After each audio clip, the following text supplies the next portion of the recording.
I'm 24 now, but the story I'm about to share started nearly a decade ago, when I was just 16.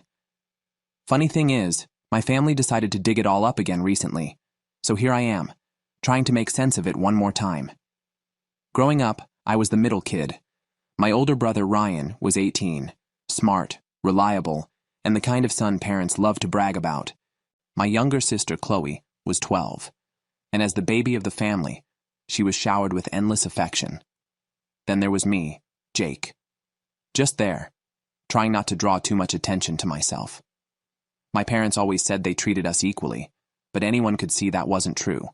Ryan was the golden boy, Chloe was their baby, and I was stuck in the middle, always underappreciated but never causing enough trouble to warrant real attention. My dad had this prized collection of baseball memorabilia, pocket knives, and autographed cards.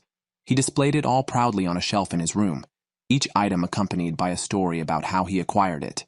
It wasn't my thing, but I could tell it mattered to him. Things started going downhill when items from his collection began disappearing. It began with a pocket knife, one he'd shown me before, explaining how rare it was. He noticed it was missing one morning and was annoyed but thought he'd misplaced it. A week later, one of his autographed cards vanished. Then another knife. Dad's irritation quickly turned into suspicion, and soon enough, he gathered the three of us for a grilling. "Has anyone seen my stuff?" he asked, his tone sharp. Ryan and Chloe both denied it, and so did I. But something in his eyes changed when he looked at me, like he'd already decided I was lying. And then the bomb dropped. He found one of the missing knives in my room. I remember that moment like it was yesterday. He stormed in, clutching the knife, his face a mix of anger and betrayal. "Why is this in here?" he demanded, his voice booming. I froze. "I don't know," I stammered. "Don't lie to me," he snapped. "This is my knife. What's it doing in your room?" I had no answer. I didn't take it, and I had no idea how it got there. To this day, I still don't. Maybe Chloe planted it. Maybe it ended up there by accident. It didn't matter. From that moment on, I was labeled a thief. No matter how much I denied it, they didn't believe me. To make it worse, they didn't just keep their suspicions within the family, they told everyone. My grandparents, uncles, aunts, cousins, everyone knew.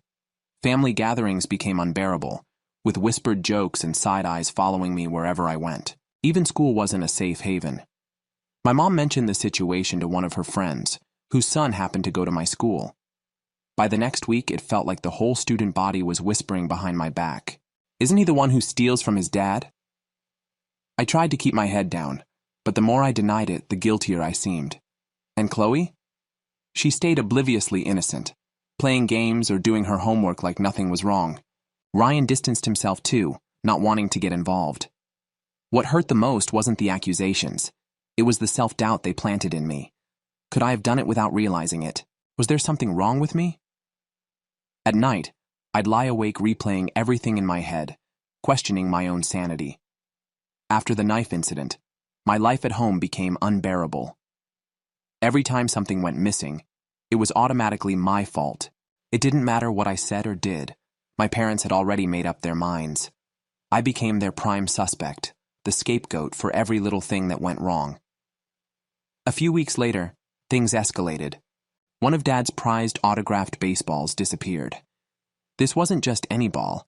It was signed by his favorite player, the one he always bragged about.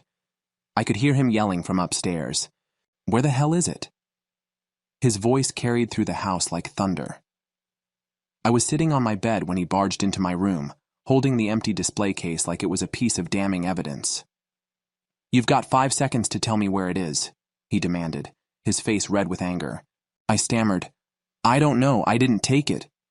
"Don't lie to me," he yelled, his voice louder than ever. "First the knife, now this? What else have you taken?"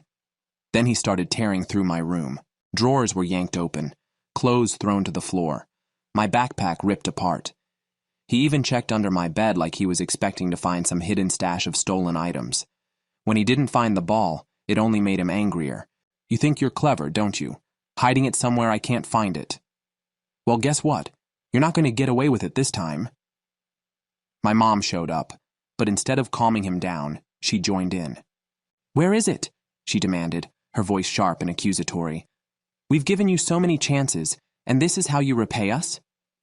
That night, they sat me down and laid out what they called new rules. These weren't just regular punishments. They were designed to make my life miserable. First, they grounded me. No phone, no computer, no going out, not even to a friend's house. Then they started piling on chores. And these weren't normal chores, like taking out the trash or cleaning my room. Dad made me scrub the garage floor by hand with a tiny brush. That's what happens when you don't respect other people's property, he said with a smug satisfaction that made me want to scream. Mom wasn't any better. If I asked for something as simple as a snack, she'd throw in a snide comment like, "Oh, so now you're asking permission? How nice of you." Or worse, "Haven't you taken enough from this family already?" It was constant. No matter what I did, they found a way to remind me how little they trusted me. The worst part was how alone I felt.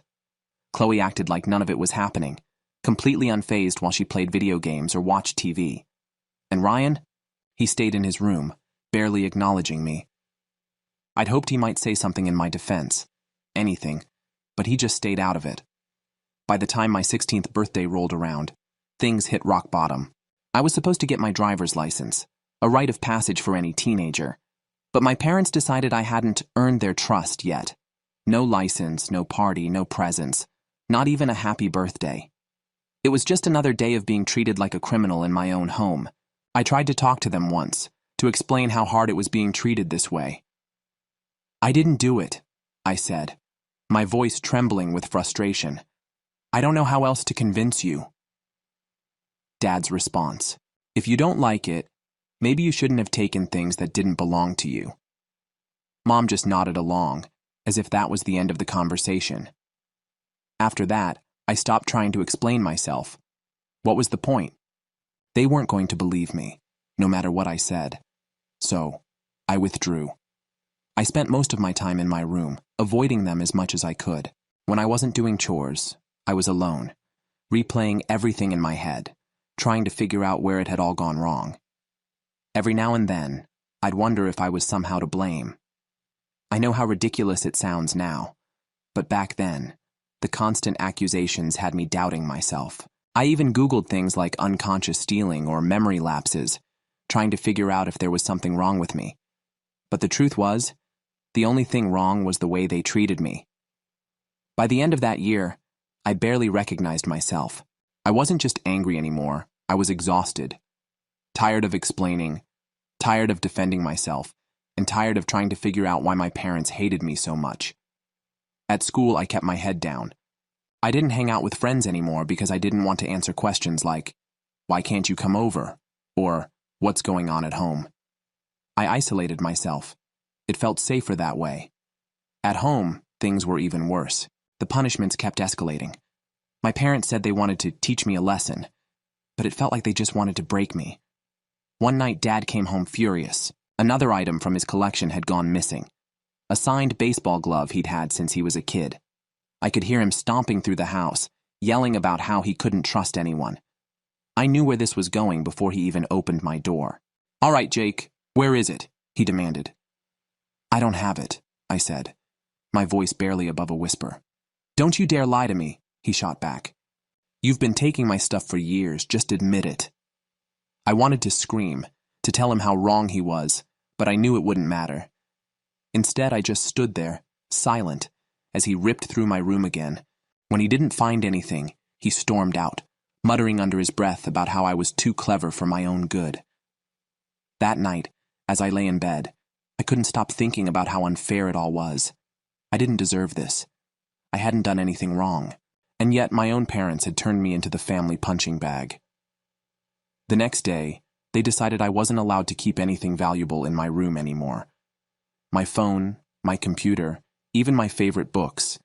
They took it all, claiming I hadn't earned their trust. "I don't want you hiding anything," Mom said as she packed up my stuff. "Maybe this will help you think twice before taking something that doesn't belong to you." It was humiliating. Meanwhile, Chloe and Ryan went about their lives like nothing was happening. Chloe stayed blissfully ignorant, and Ryan avoided getting involved. I resented them for it.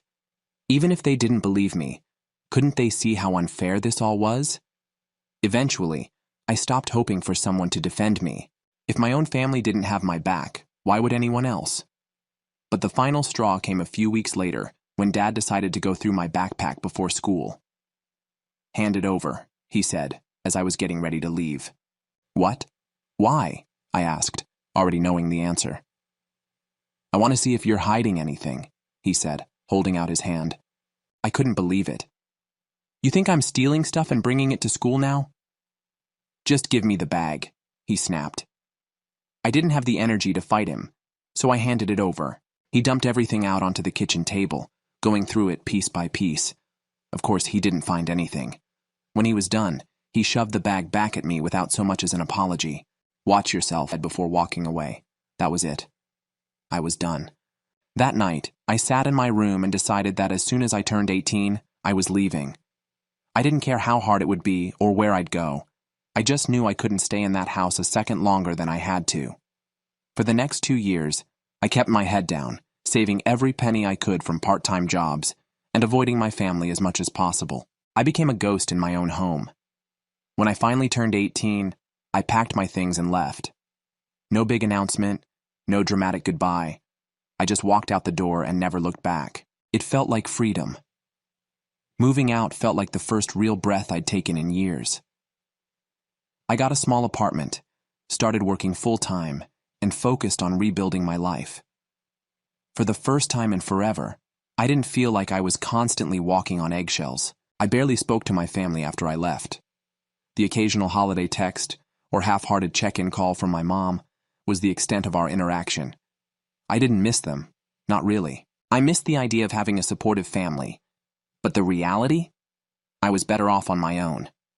Fast forward 6 years. I was 24, living on my own, doing fine for myself. Then, out of the blue, my mom called.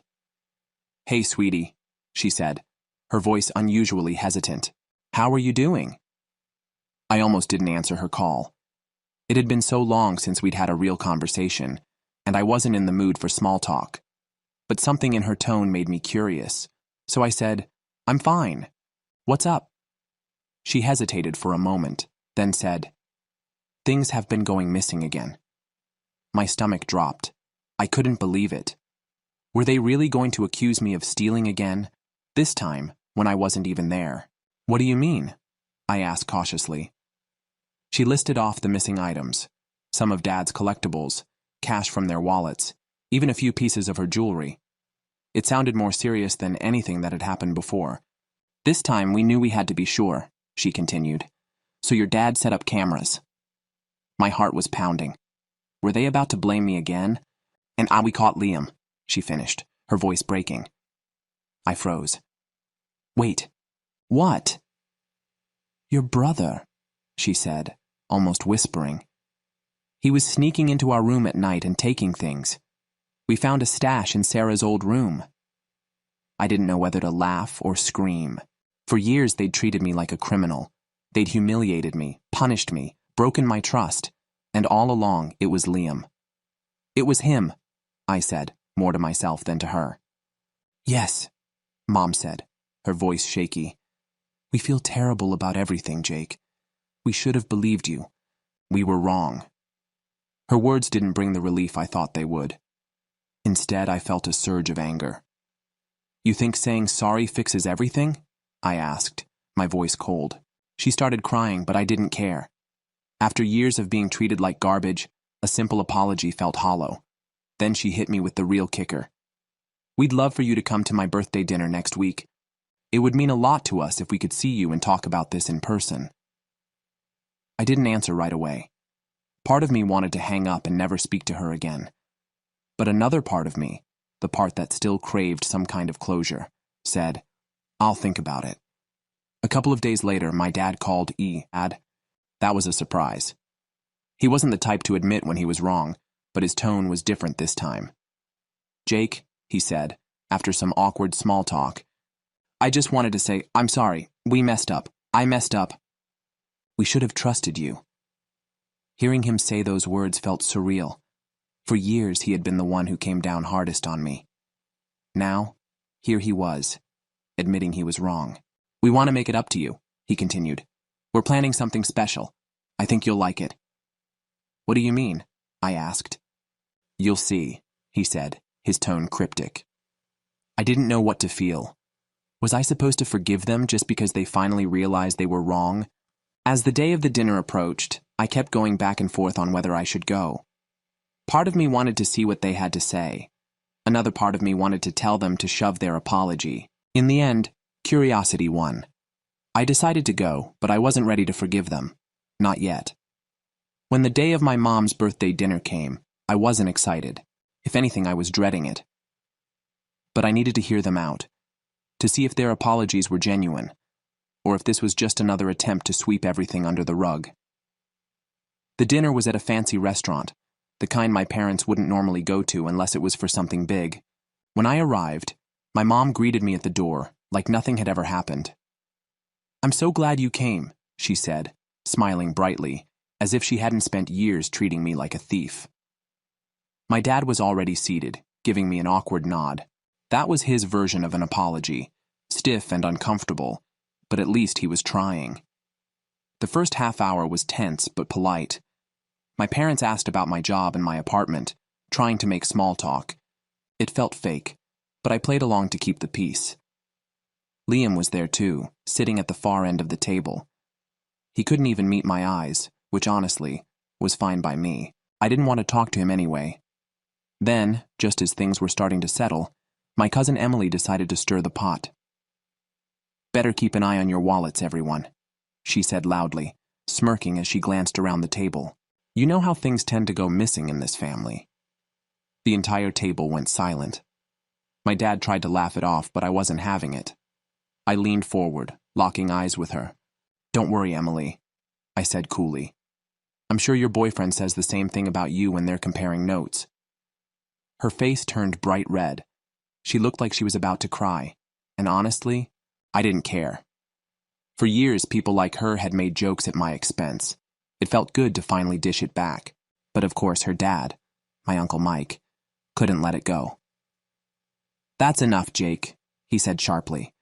"You've got no right to talk to her like that, especially after everything you've put this family through." I couldn't believe what I was hearing.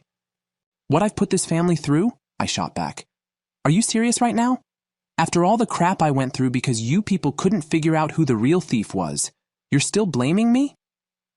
Mike doubled down, going on about family harmony and how I needed to show respect. I'd had enough. I stood up, looking straight at my parents. "This is what you created," I said, my voice shaking with anger. "You turned me into the family scapegoat, and now you expect me to just sit here and take it? Forget it." With that, I walked out. I barely made it to my car before my dad caught up with me. "Wait," he called, his tone urgent. I stopped, but I didn't turn around. "You don't have to apologize for what just happened," he said, sounding more stressed than I'd ever heard him. "That wasn't your fault." I finally turned to face him. "You're damn right it wasn't my fault. But what are you going to do about it?" He didn't have an answer. He just stood there looking uncomfortable. "We're trying to fix things," he finally said. "We really are." I didn't respond. I just got in my car and drove away. The fallout from the dinner spread quickly. A few days later, Sarah called me. She hadn't been at the dinner. She lived in another state now and rarely came back to visit. "Mom told me what happened," she said. "And for what it's worth, I think you handled it better than I would have." Hearing her side with me felt validating. Growing up, Sarah had always been the one to stay out of family drama, so knowing she understood meant a lot. She also told me something that caught me off guard. Liam had confessed, not just to the recent thefts, but to everything. All those years it was him, Sarah said. He admitted to sneaking into Dad's room, taking stuff and hiding it in random places. Mom's been crying about it for days. "Good," I said. She should feel awful. But even as I said it, I knew I wasn't ready to forgive her, or Dad. After the dinner and the fallout, I thought I'd finally reached my limit with my family. But life wasn't done throwing curveballs at me. A few weeks later, my mom called again. Her voice was desperate, almost pleading. "We want to make this right," she said. Your dad and I are selling some of our things to help pay off your student loans, and we're planning to get you a new car. It's the least we can do. I was stunned. You think buying me things is going to fix this? It's not about the money, she insisted. We just want to show you that we're sorry. I didn't hold back. You can't buy your way out of this.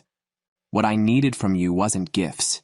It was trust, and you took that from me a long time ago. She started crying again, but I didn't care. Their apologies, their guilt, even their gestures, they all felt too little, too late. Then came the bombshell. Liam had stolen my grandpa's truck and crashed it into a streetlight 2 miles from their house. The truck was totaled, and my grandparents were livid. They kicked him out, refusing to let him come back until he paid for the damage. My parents drained what was left of Liam's college fund to cover the costs. That's when I learned they'd planned to use part of that fund to buy me the car they'd mentioned. The irony wasn't lost on me. When my dad called to tell me about it, he sounded more defeated than I'd ever heard him. We've made so many mistakes, he said. I don't expect you to forgive us, but I hope you'll let us try to make things right. I didn't know how to respond. Part of me wanted to believe him, to give them a chance. But the other part of me, the part that had been blamed, punished, and humiliated for years, wasn't ready. I'll think about it, I said. But deep down, I already knew my answer. Over the next few weeks, I gave it a lot of thought. Every time my phone buzzed, I felt a pit in my stomach, knowing it was probably my parents trying to check in. I didn't answer most of their calls. What was the point? Their apologies didn't erase years of damage. They didn't undo the humiliation, the isolation, or the self-doubt they'd planted in me. Saying sorry was easy, but rebuilding trust? That was something I wasn't sure they could ever do. One night, Sarah called. She was the only one in the family I could still talk to. You don't owe them anything, she said. If you're not ready to forgive them, that's okay. Do what's best for you. Her words stuck with me. For so long, I'd been focused on what my parents wanted, what they needed. But I'd never stopped to think about what I wanted. What I wanted was peace. A week later, I sent my parents a message. It was short and to the point. I appreciate the effort you've made to apologize, but I don't think I can fully trust you again. The way you treated me for years, assuming the worst, punishing me, isolating me, isn't something I can just forget. I need to move on with my life, and that means cutting ties for now. Maybe someday I'll feel differently, but right now, I need space. Please don't contact me. I'll reach out if and when I'm ready. Take care. When Sarah called the next day, I told her what I'd done. I get it, she said simply. You have to do what's right for you. That was the most validating thing I'd heard in a long time. Months passed. Liam stayed with my grandparents under strict rules. He had to get a job, pay rent, and follow their conditions if he wanted to stay. You'd think all this would have been a wake-up call for him, but according to Sarah, he was still sneaking money from my parents' emergency fund to buy video games and snacks. Nothing had changed. Meanwhile, I finally felt like I could breathe again. Cutting ties with my parents wasn't easy, but it was necessary. For the first time in years, I wasn't carrying the weight of their mistrust. My parents still have a lot of work to do if they ever want to rebuild our relationship.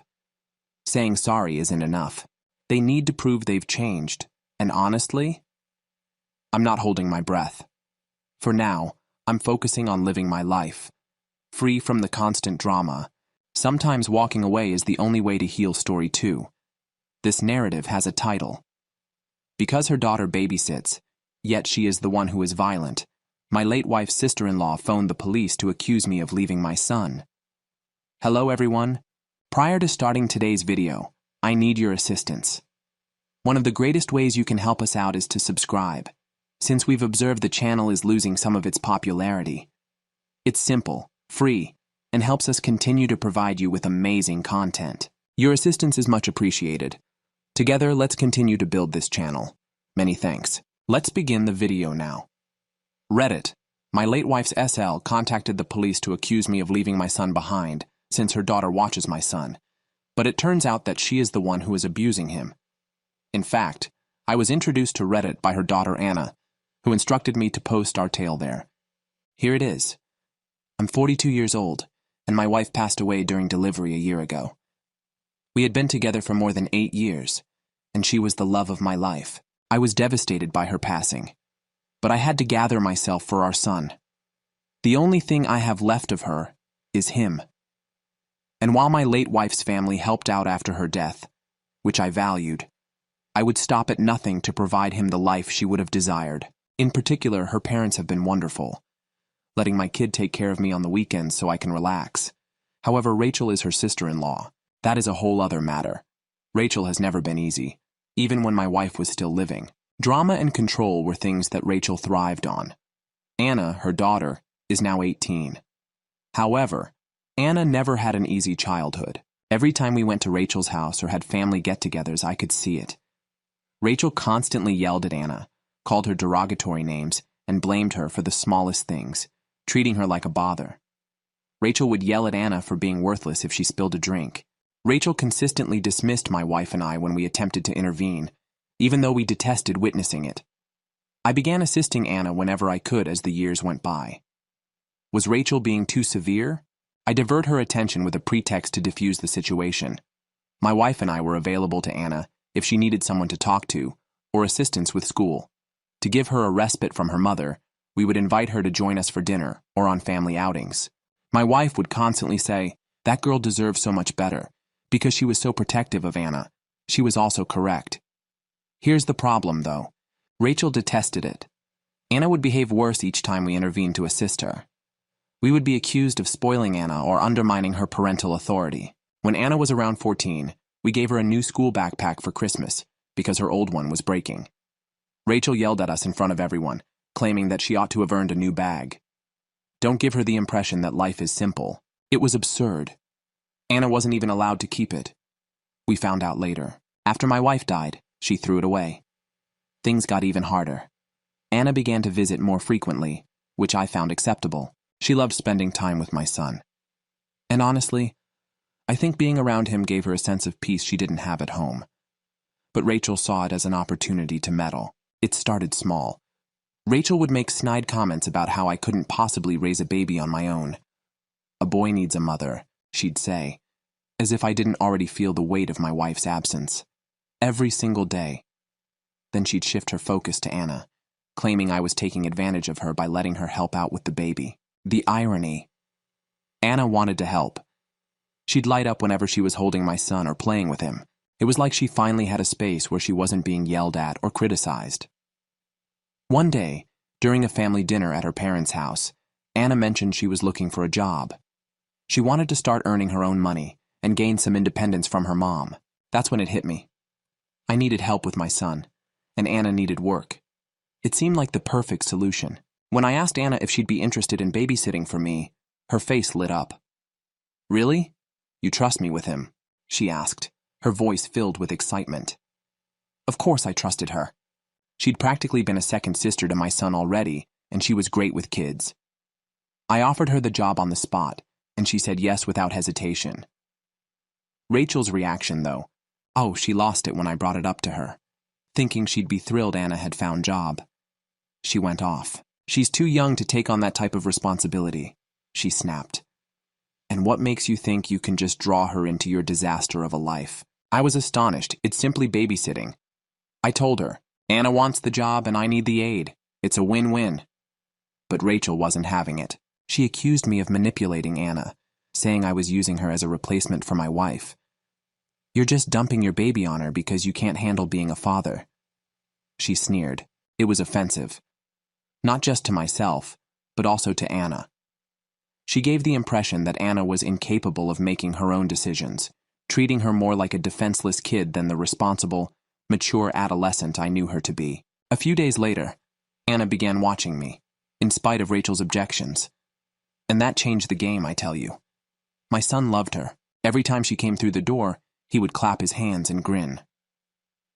For the first time since my wife's death, Anna helped me work more hours, pay my expenses, and even sleep through the night without worrying about my kid all the time. Rachel wasn't finished, but I felt like I could breathe. She became openly hostile after being passive-aggressive. She would unexpectedly arrive at my place and make disparaging remarks about how my house wasn't kid-friendly, or how Anna was spending too much time there. She would gripe about my cooking's odor. Yes, I do prepare spicy meals. Handle it and pretend that by providing Anna a job, I was somehow destroying her life. What was worse was how Rachel's actions began to impact Anna. She became quieter and more reclusive than normal, I noted. She once arrived with a red mark on her arm. She dismissed it as inconsequential when I questioned her about it. Mom simply became agitated. But it wasn't nothing. Her eyes showed it to me. Living with someone who treated her like an annoyance for years had worn her out and degraded her. When Anna arrived to my door weeping one evening, it all came to a head. She was utterly afraid, and her face was damaged and her lip was split. "Can I spend tonight here?" Her question was hardly audible above a whisper. I was booted out by Mom. It crushed my heart. I allowed her in, of course. She could stay as long as she needed to, I said, setting her up on the couch. I prepared breakfast the following morning and headed to work as normal. I told her to contact me if she needed anything, and that I would be back by late afternoon. She nodded and smiled slightly at me. I believed that everything was in order. I assumed I'd settle with Rachel when I came home, because Anna was supposed to babysit that day anyhow. It seemed to me like a normal mother-daughter dispute that had gotten out of hand. I didn't know what was going to happen. My phone buzzed as I was working and sifting through a mountain of emails. Anna was the one. That wasn't out of the ordinary. If she needed assistance or had questions regarding my son, she would text me. It wasn't a text, though. Someone called. And I knew something wasn't right as soon as I responded. She spoke haltingly, hardly raising her voice above a whisper. "Would you just come home? It's not good. What's the matter? Anna? Is the infant doing well?" With my heart pounding, I inquired. "He's all right," she responded hastily. However, I could detect the fear in her tone. "It's my mother. She arrived here. Now she's gone. But will you please simply return home?" I didn't require any additional information. "In 15 minutes, I'll be there," I said, reaching for my keys immediately. The first thing I saw when I arrived at my flat made me stop dead in my tracks. The front entrance was partially open, and the interior of the building appeared to have been struck by a tornado. They flipped over furniture. My son's toys were all over the place, and picture frames were broken. As I moved farther inside, my heart fell. Anna was embracing her knees while seated on the floor next to the couch. Her hair was unkempt, and her face looked pallid. She seems to have been through a lot. In his playpen was my son. Fortunately uninjured, he was whining and obviously upset by the commotion. "Anna." I knelt beside her and spoke quietly. "What took place?" She gave me a glance. She was weeping, and her eyes were swollen and red. "She arrived here."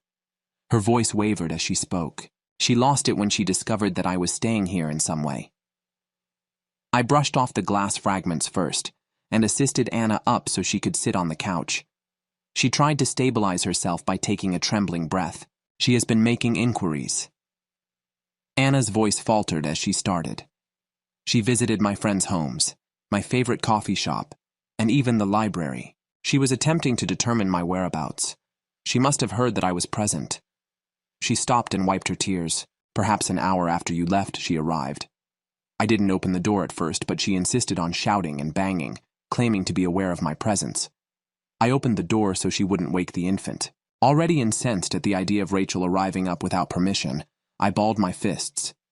Not to mention what happened thereafter. She began to yell at me. Anna persisted in calling me a traitor and accusing me of being foolish and unappreciative for remaining here. She became much more irate when I informed her that I would not be returning with her. I resisted her attempt to pull me out by grabbing my arm. Anna's hands were shaking when she gazed down at them. She began tossing stuff at that point. She shattered a light and toppled the coffee table. She took a photo of you from the wall and flung it across the room. She had lost her mind.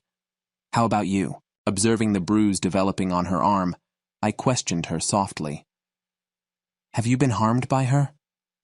After hesitating, Anna nodded. She shoved me as I attempted to stop her from smashing additional things. I struck the wall rather forcefully. She insisted that I return home by tonight or else otherwise. Then she simply bounded off.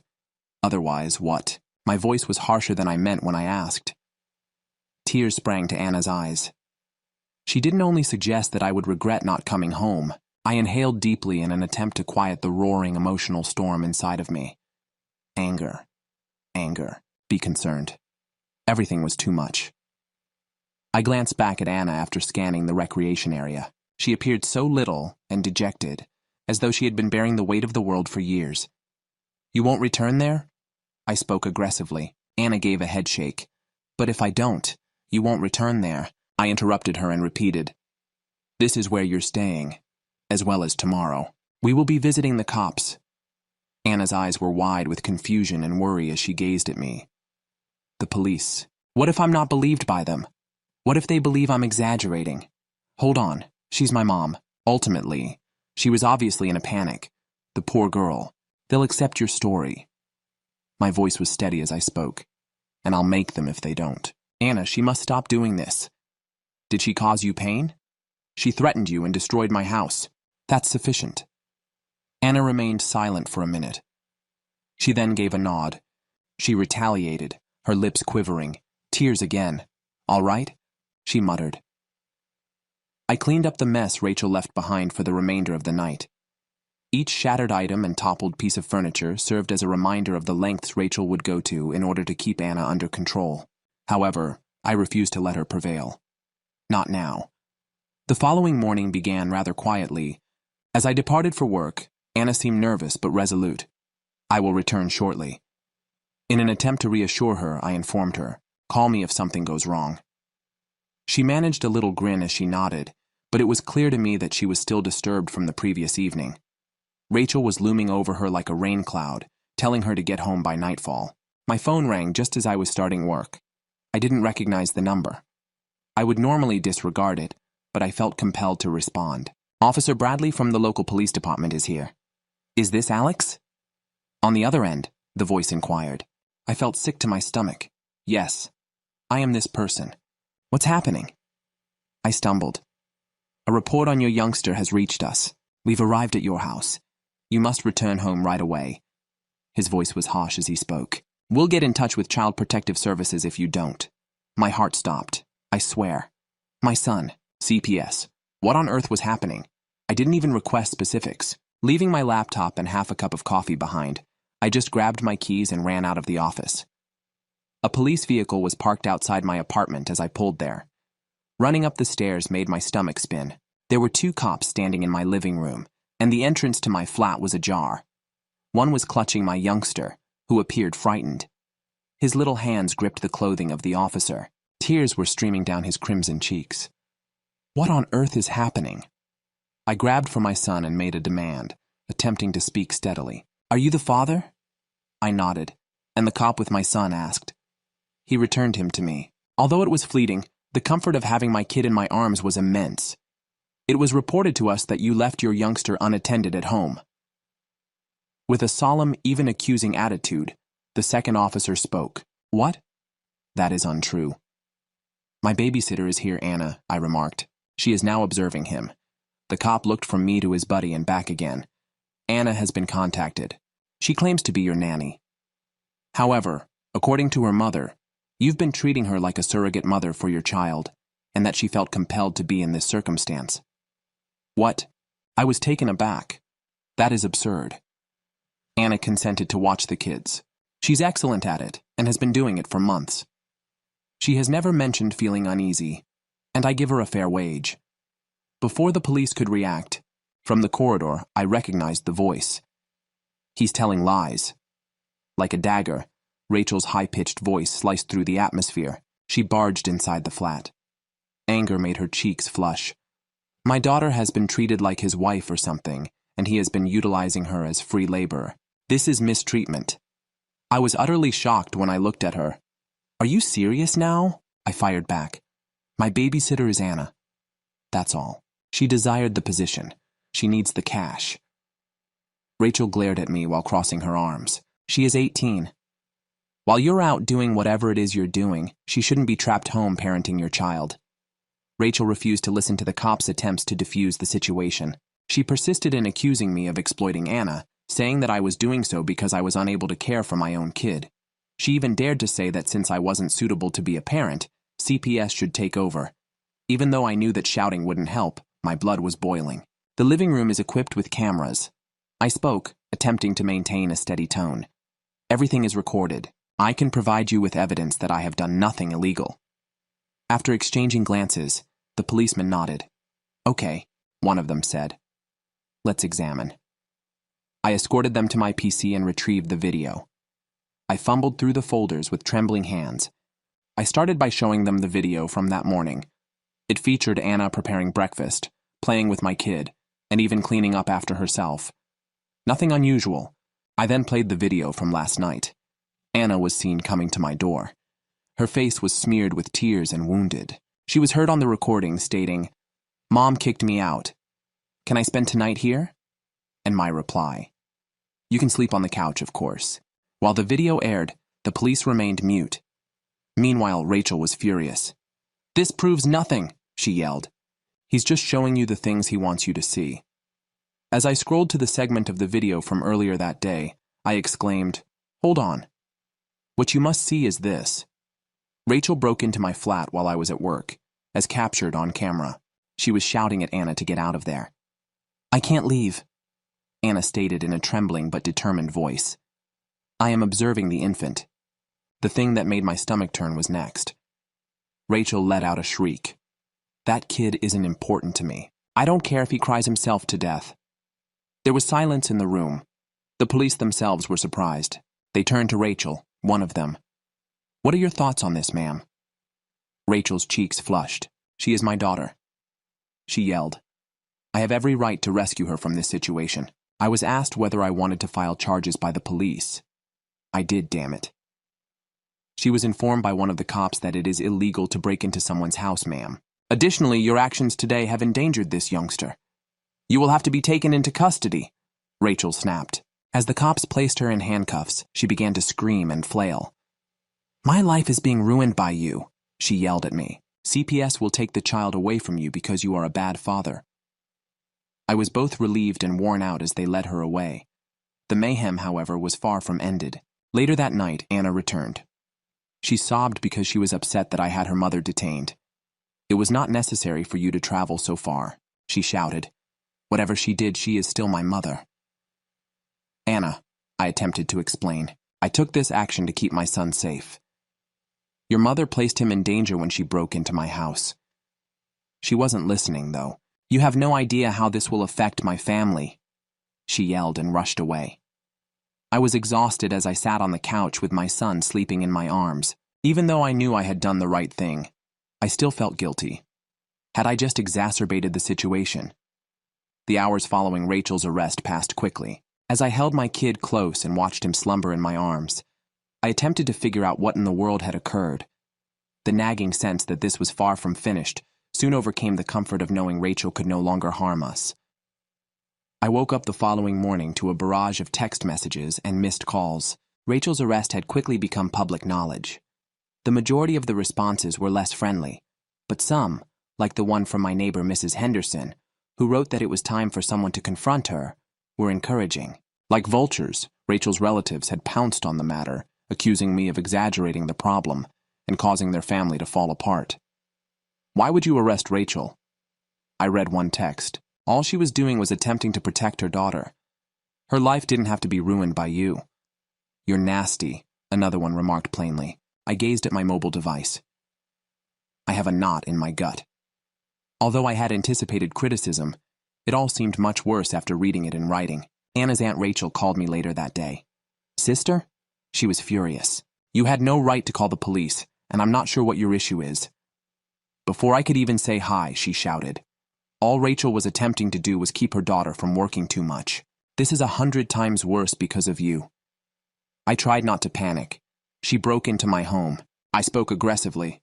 She put my son's safety in danger. What should I have done? "Let her get away with it, please." There was a little change in her tone, but the wrath remained. "You have no idea how difficult this is for Anna. You've placed her in a precarious situation. She is now caught between you and her mother. Are you even concerned about the harm this is causing her?" It was a powerful blow. Anna was important to me. I detested the fact that she had to deal with all of this. However, what option did I have? Rachel had gone too far. Actually, there were a number, and I wasn't going to allow her behavior to go unchallenged. By the course of the week, it became evident that the neighborhood was split by Rachel's arrest. Some of my neighbors completely ignored me, avoiding eye contact when I walked by. As I passed with my son, a man I hardly knew murmured something like, "troublemaker," under his breath. I felt like I had a bullseye on my back when I was out and about. The worst were the whispers. As I walked to my car or put out the garbage, I would overhear brief chats. "That unfortunate girl is being used by him like a maid," I've heard. To her companion, one lady remarked, "Is it unbelievable that he actually contacted the police to report Rachel for babysitting?" I tried to ignore it, but it wasn't easy, another person added. Every look, every whispered remark was like a dagger. It seemed like half the neighborhood believed I was the culprit, even though I knew what Rachel had done was terrible. The fact that Anna had vanished didn't help. I hadn't heard from her since the night she stormed out, and she wasn't babysitting any longer. I made the decision to get in touch with Anna a week after the incident. In addition to not wanting to push her, I also didn't want to leave the matter unattended. I texted her, "Hello, Anna. I hope all is well with you. If you want to chat, I'm available." Hours passed with no answer. I made an effort to concentrate on my work and looking after my baby, but my thoughts kept returning to Anna. What was she contemplating? Was she all right? I detested the idea that she would feel as though she could no longer reach me. My phone chimed late that night at last. Anna was the one. Her message was succinct and direct. "I'm all right. I'm now staying with my aunt. Don't get in touch with me again, please." I tightened my chest as I gazed at the television. It was like losing her again, even though I wanted to honor her desires. Although I was aware that she was overburdened by everything, I was baffled by her behavior. I know she's gone through a lot, and I truly wanted to assist her, despite the fact that her mother mistreated her. Anna was beyond of grasp. I concentrated on keeping my son safe and going on, but I couldn't get rid of the sensation that Rachel wasn't finished, so I dug further. I asked questions, spoke with neighbors, and gathered together facts.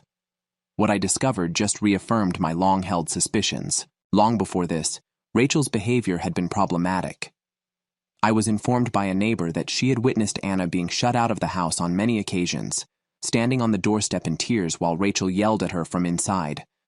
According to another, Rachel had a reputation for losing her temper and screaming at anybody who crossed her. For years, she has been that way. According to the woman, Anna had to cope with that all of her life. Then, there were the money problems. As it turns out, Rachel had a history of borrowing money and using other people's names, including those of her brothers, her ex-husband, and even Anna. A neighbor said that she had heard Rachel and a landlord argue angrily over due rent. That one is a piece of work. The neighbor shook her head in agreement. It was upsetting and affirming to hear all of this. Rachel was more than simply a challenging individual. She was poisonous. And for years, Anna had been stuck in that setting. I was even more convinced that filing charges had been the appropriate move. I was concerned about Anna, though. The legal side of things began to gain up steam as the days stretched into weeks. Rachel's court date was drawing near after she was accused of trespassing and filing a fake complaint. My lawyer informed me that the camera evidence would strengthen our case, and I had already provided the police with my statement. However, that didn't make things any simpler. The turmoil in the household was also becoming worse. In a fit of rage, Rachel's siblings accused me of ruining her life and turning the family against her. Despite their best efforts to remain impartial, my late wife's parents were obviously unhappy with the entire scenario. The court date came sooner than I thought. Holding on to my lawyer's notes like a lifeline, I stood in the courthouse corridor. The notion of what was at risk made my stomach turn. Not just for myself, but also for my kid and Anna. We all had to deal with the fallout from Rachel's actions, which had upended our lives.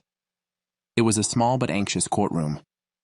Smug as ever, Rachel sat with her lawyer. She gave me a single look, grinning as if she believed this was all a game. She was going to prevail. My attorney got off to a great start by introducing the security footage. The video did the talking. Rachel repeatedly broke into my apartment, yelled at Anna, and stated unequivocally that she didn't give a damn whether my son was left alone. Rachel's attorney attempted to twist it by saying that Rachel had been behaving in a way that showed care for Anna's welfare. He claimed that my client was only attempting to shield her daughter from an abusive circumstance. However, when Anna was asked to testify, things took a different turn. As she mounted the stand, my heart wrenched since I hadn't seen her in weeks. Her hands were shaking as she adjusted the microphone, and she appeared anxious. Her eyes, however, had a resolve that had never been there before. "Anna," the judge said, "could you explain your experience working for the plaintiff and your connection with Rachel, the defendant?" Slowly, Anna nodded. At first, her voice was shaky. "My mom is Rachel," she added. "Additionally, I've been watching Alex's kids for a few months." She was then questioned on her mother-daughter relationship. Anna paused, looking quickly at Rachel. I thought Anna may freeze for a second as her mother's face tightened. However, she inhaled deeply before saying something that caused the room to become quiet. She acknowledged that it wasn't excellent. "My mother gets angry easily. She frequently screams and occasionally becomes aggressive. I had previously had to leave the house because I didn't feel secure." "That's a lie," Rachel yelled right away. But after giving her a severe warning, the judge hushed her. Anna went on, her voice growing louder. "After a fight that evening, she beat me and threw me out. Since I had nowhere else to go, I went to Alex's place. I slept on the couch because he allowed me. There was nothing wrong with him. He was only attempting to assist." More information emerged as Anna talked. She described how she had been locked out of the house more times than she could remember, how Rachel had taken out credit cards in her name without her consent, and how Rachel continuously denigrated her, calling her a burden and useless. The only sound in the courtroom was Anna's voice. Rachel's family, who had been steadfastly supporting her until now, was uncomfortable as well. They seemed to be witnessing a side of Rachel that they had been unwilling to recognize. The judge gave Anna a warm glance when she was done. "I appreciate your candor," he remarked. "Speaking up like that requires a great deal of bravery." It didn't take the judge long to decide. Rachel was convicted of inflicting emotional distress, creating a fake police complaint, and trespassing. She was given a community service term and mandated to compensate Anna and myself for our losses. Additionally, CPS said that they were beginning an official inquiry into her parenting when the judgment was being read. At last, Rachel's arrogant face broke. No one was listening anymore when she yelled that it wasn't fair and that all she was doing was trying to be a decent mother. There was no way to hide the truth now that it was out. My door was knocked on a week after Rachel was arrested. Anna stood there when I opened it. Although she appeared exhausted, her eyes were less hazy with rage. "May I enter?" With hesitation, she asked. "Naturally," I said, moving aside. The couch where she had spent the night was where she sat down. She was briefly booted out by Rachel. We both remained silent. She then inhaled deeply before speaking.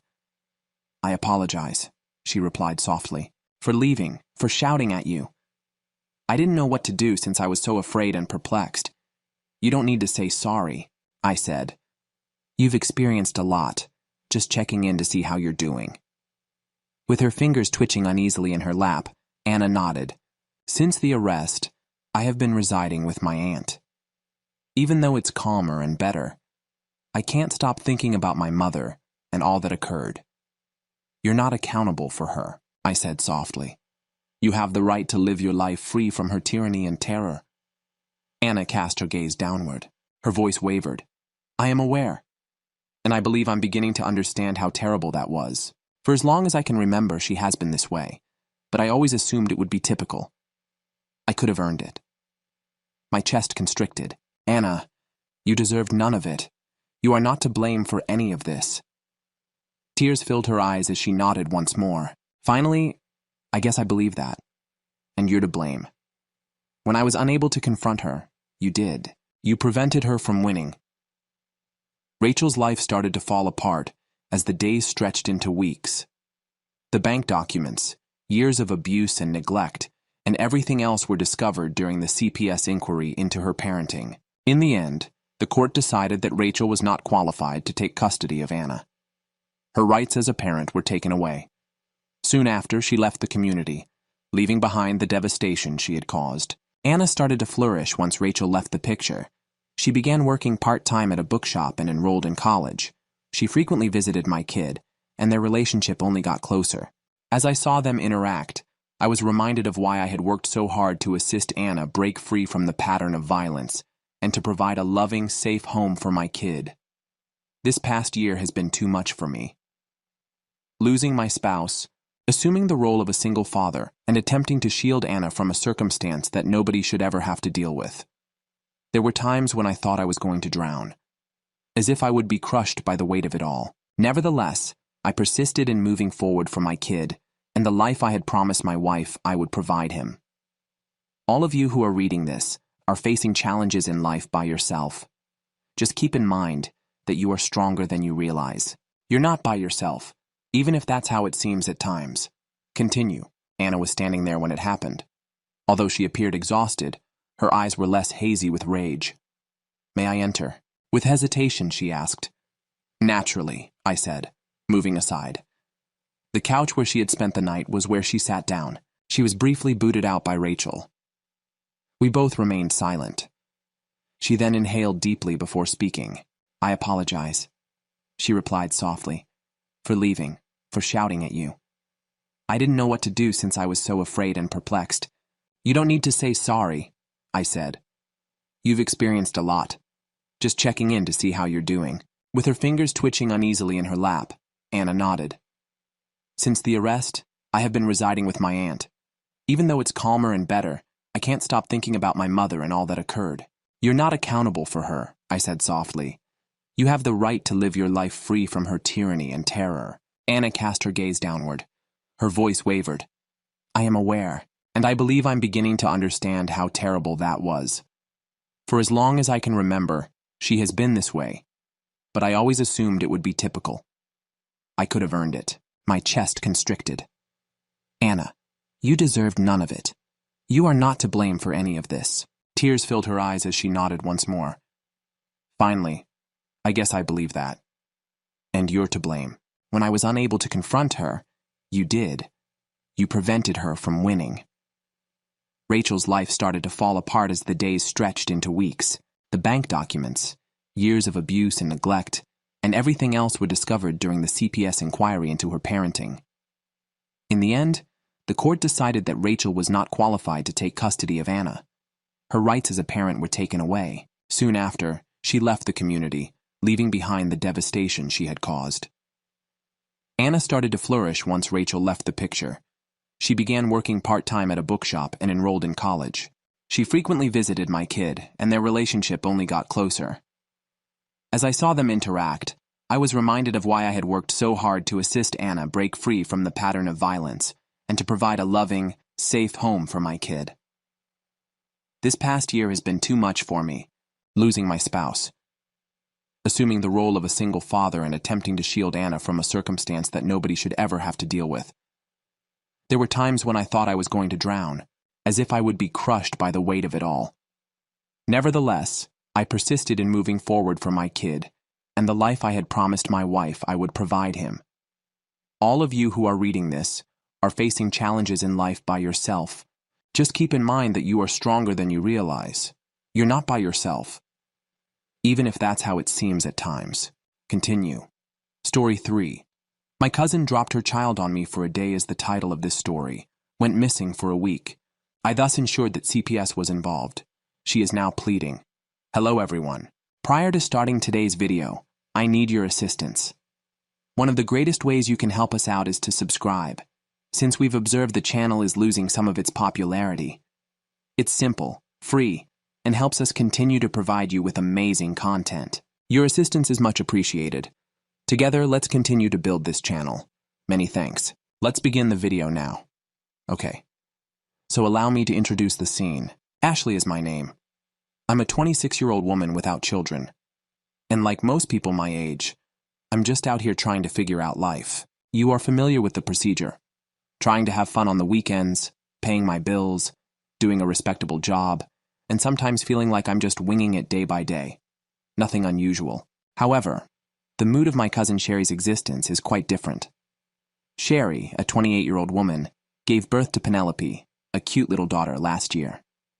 I've always been connected to her, like if we were raised together. We have one of those familial ties where we can tell when the other is lying, know one another's humiliating tales, and sometimes still argue like children. when she revealed her pregnancy to me. I was ecstatic for her. Yes, it was unexpected, but I reasoned that Sherry was the best person to handle it. Since she has always been independent, I assumed she would be able to handle this. When she eventually gave birth to Penelope, I was thrust into the position of the cool, helpful cousin. To be honest, I didn't mind either.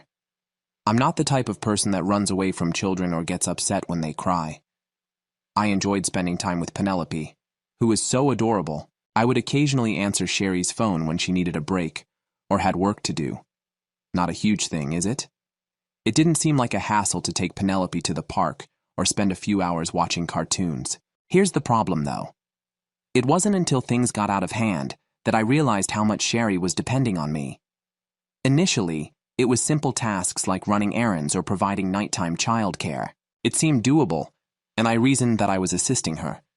She's most likely simply anxious about acclimating to motherhood. Sherry's support network wasn't the most reliable. She and Penelope's father did not stay together. My aunt and a few other relatives were present, but they weren't exactly trustworthy. So I took the lead for a little. It was successful. Sherry had some alone time. Penelope seemed content, and I thought I was doing something right. However, in hindsight, I chose to overlook several warning signs because, well, it's family. Sometimes Sherry would be late returning, and I would sit there and think, well, she's just running behind. But it continued. When I agreed to keep Penelope for a couple of hours, it would quickly escalate to 3, 4, and perhaps the entire evening. On one occasion, Sherry promised to return by 8 p.m., but I stayed until nearly midnight. Halfway through the evening, she texted me to let me know she was a bit late since she had gotten caught up. Just a brief explanation, no apologies. Regards. You are the greatest. Although I was a little irritated, I dismissed it. How might I proceed? Call her out? I reasoned that perhaps she needed the extra time, and that there was no use in fussing. The problem is that I believe Sherry began to believe that I would always say yes. It was similar, as I didn't voice any complaints. To be honest, I was a little too kind to stop her from pushing the boundaries further. I didn't want to give the impression that I didn't care for Penelope or offend her. In addition, there is an implicit pressure in our family to handle things in a discreet manner. The mother of my Aunt Sherry values the entire family, supports one another regardless of the idea. Yes, I understand that. Where is the line, though? When does offering assistance become exploitative?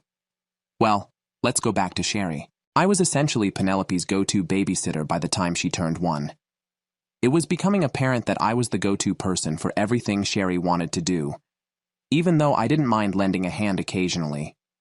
However, I also had personal matters to attend to. I had friends, interests, a job, and a life outside babysitting, you know. Strangely, Sherry never truly inquired about my well-being. For example, she didn't consider the possibility that I had plans or other obligations. Her needs and timetable were the constant topics. I would attempt to casually bring it up by saying something like, "Hey, I have a lot going on at work this week." But she would dismiss it with a remark like, "Oh, you're so good with Penelope. She adores you. Everything will be well." And I would give in as I didn't want to start a fight. In retrospect, I see that I ought to have established boundaries sooner. I need to have been more explicit about my limitations. However, it's not always that easy. When interacting with relatives, you don't want to cause trouble for someone you care about or be the bad guy. In the hopes that things would ultimately get back in balance, I remained silent and suffered with it. If anything, Sherry began to rely on me more and more, as if I were her go-to answer for all of her problems. Even worse, she didn't think there was anything wrong with it.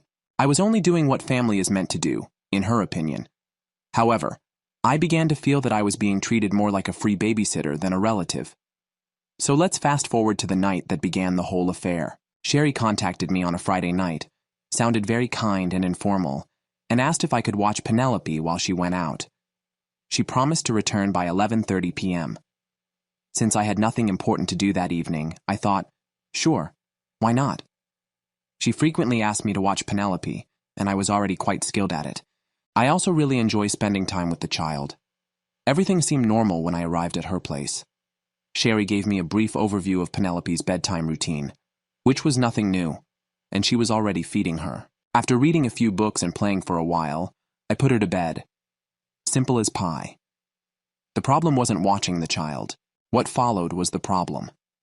When 11:30 arrives, Sherry hasn't returned yet.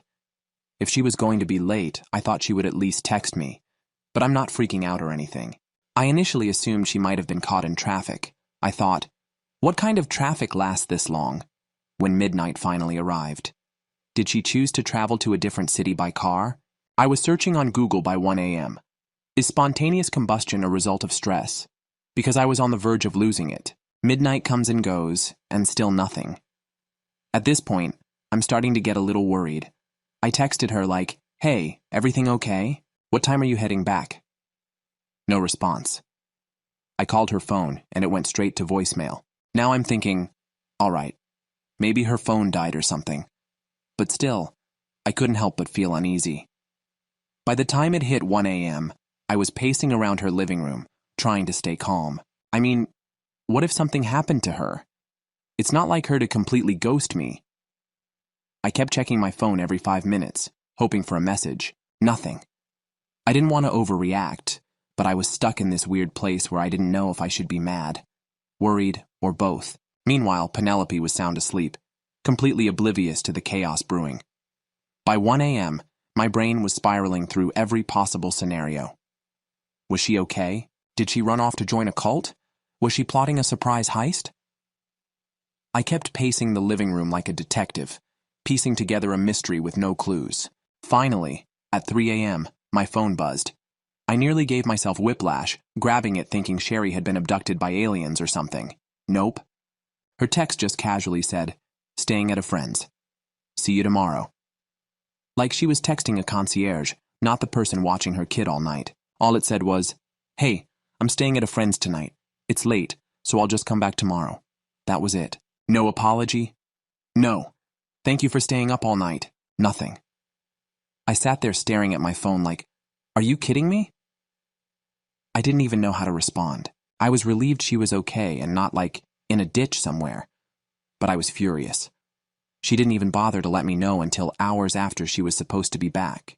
And the way she phrased it, like it was no big deal. That just made it worse. By that point, I was too tired to argue. I figured, all right, Penelope's asleep. I'll just crash here on the couch and deal with this in the morning.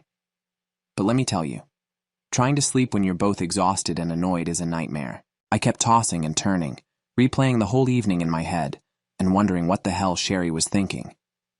The next morning, I woke up to the sound of Penelope crying. It was around 7:30 a.m., so I'd only gotten a few hours of sleep. I dragged myself off the couch and went to check on her.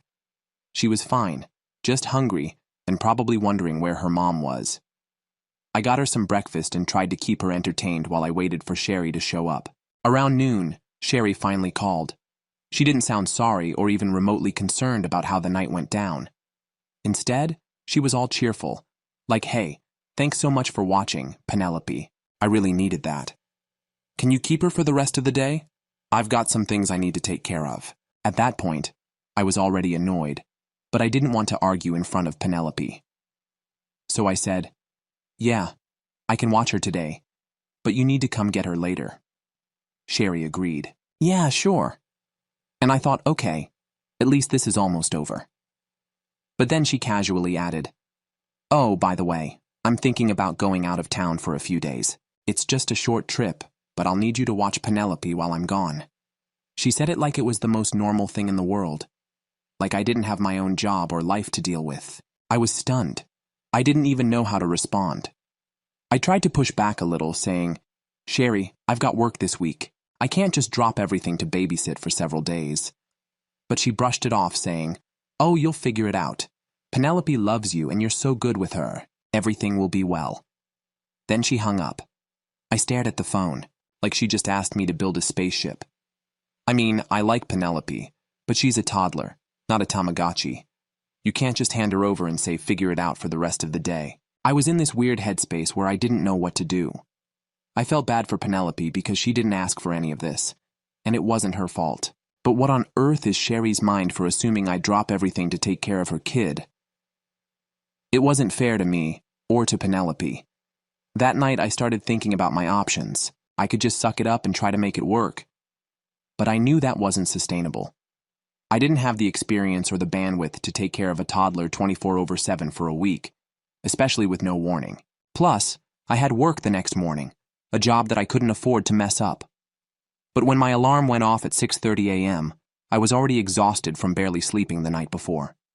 Penelope was up early, full of energy, and there was no way I could get her ready, drop her someplace and make it to work on time. So I took the decision to cry out. I promised myself it was just one day that I'd figure things out by the next morning, but then Tuesday came, and the same thing happened. Penelope required daily attention, and I couldn't bring myself to leave her with anybody since I didn't have a good plan. I called out of work again, feeling bad but uncertain of what else to do. By Wednesday morning, my manager phoned. She wasn't upset, but she made it obvious that I couldn't keep skipping work without notice. She inquired whether everything was okay, and if I needed help. That chat was the wake-up call I needed. As much as I loved Penelope and wanted to make sure she was okay, I couldn't keep putting my life on wait indefinitely. I understood I needed to find a solution immediately. Eventually, I decided to phone a family friend, someone I knew was fantastic with kids and had a more flexible schedule. They agreed to intervene and assist once I gave them the rundown. At least I knew Penelope would be in capable hands, even if I felt a bit bad about giving her to someone else. I immediately went to work after packing up her belongings and dropping her off at the friend's place. Having a strategy in place was a relief, but the irritation and guilt persisted. It wasn't meant to be this way. What else could I do, though? Since I wasn't her mother, I wasn't prepared to deal with this.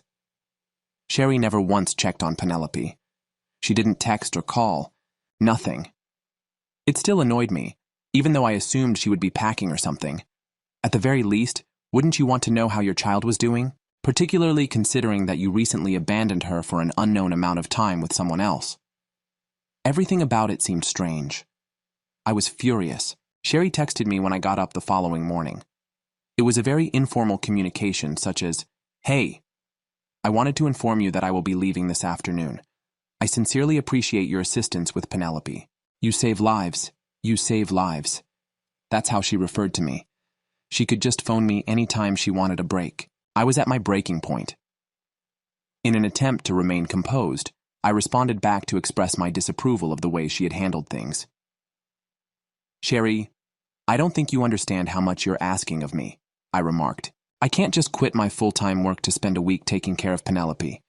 This is unfair to both her and me, therefore you must find a solution." What did she say? "I think you're over-analyzing things. You get along well with Penelope, and she loves you back. Only a few days remain. Calm down." I heard her say that, as if I were the one acting irrationally. I sat there looking at my phone, unsure if I should give her a call or just give in to her demands. However, I knew she wouldn't hear it. Sherry is the type of person who believes that there is no other option. Furthermore, no amount of debate was going to alter that. I then began to consider my next course of action. For a short time, the family friend was good at babysitting Penelope, but I couldn't let them take care of everything alone. Furthermore, I didn't believe Sherry should continue to act as though this was the usual. It wasn't typical. You can't simply leave your child with someone and hope they'll figure it out on their own. Parenting doesn't operate like that. I made the decision to consult my Uncle Sherry's father. He serves as the unofficial referee for the family. He's the one with the whistle and the knock-it-off speech ready to go if the drama gets too intense. He didn't seem shocked when I told him what had happened. He sounded, if anything, worn out, as if Sherry had done something similar at some point before. "This is how she's always been," he continued. "She believes that others will take over for her. She doesn't listen to me when I try to talk to her. Perhaps this will serve as a wake-up call.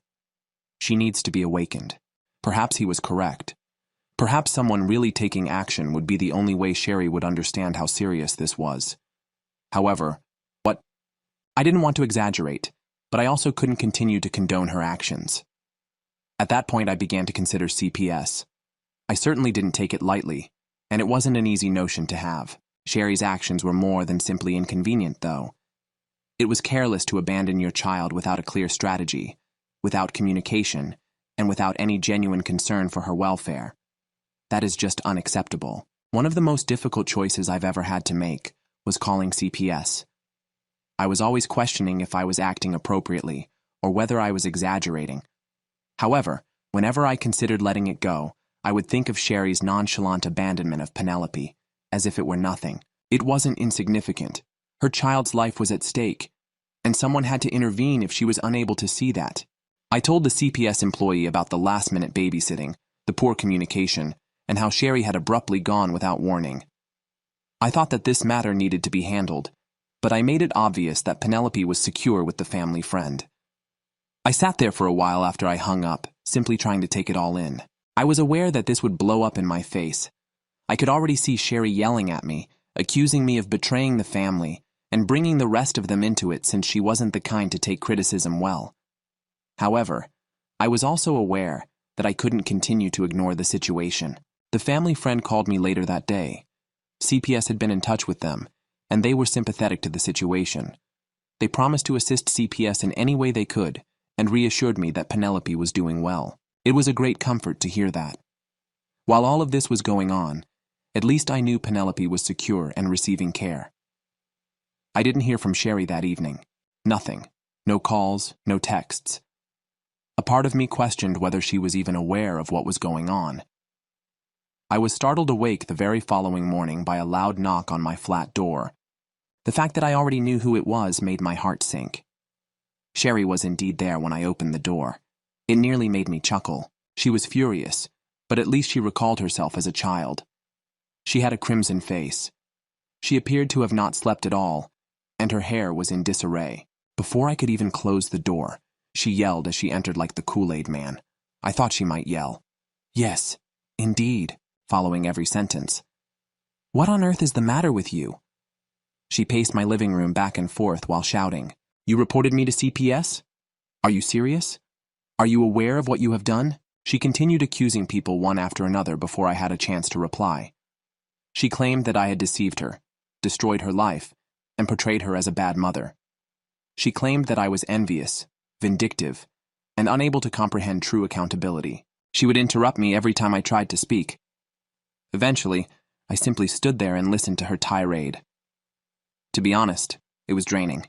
She continued to blame me for everything while utterly disregarding what she had done. "You're just bitter because you're child-free and don't understand what it's like to be under this kind of pressure," she even stated at one point. It hurt, not because it was accurate, but rather because it demonstrated how little she understood my perspective.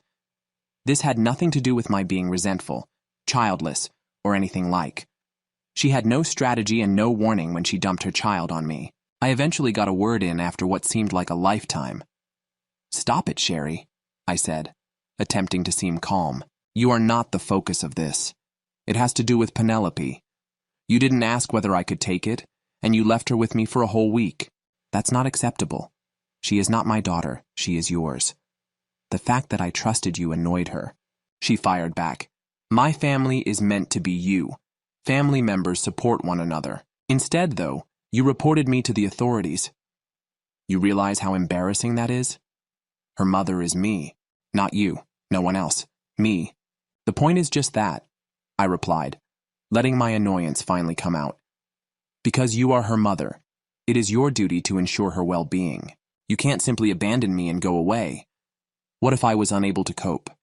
What would happen if she did? Have you considered that at all?" For that, she had no response.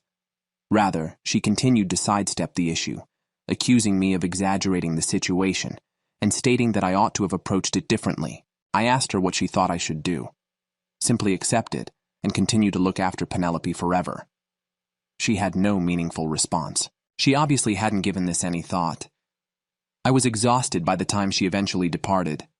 Naturally, though, it didn't end there. Other family members began calling and texting me within hours, each with their own thoughts on the matter. The first person to contact was the mother of my Aunt Sherry. She was enraged. "How could you harm Sherry like this?" She made a demand. "You should encourage her rather than undermine her. You're making things worse for her after everything she's already been through. Family members don't report one another to the police."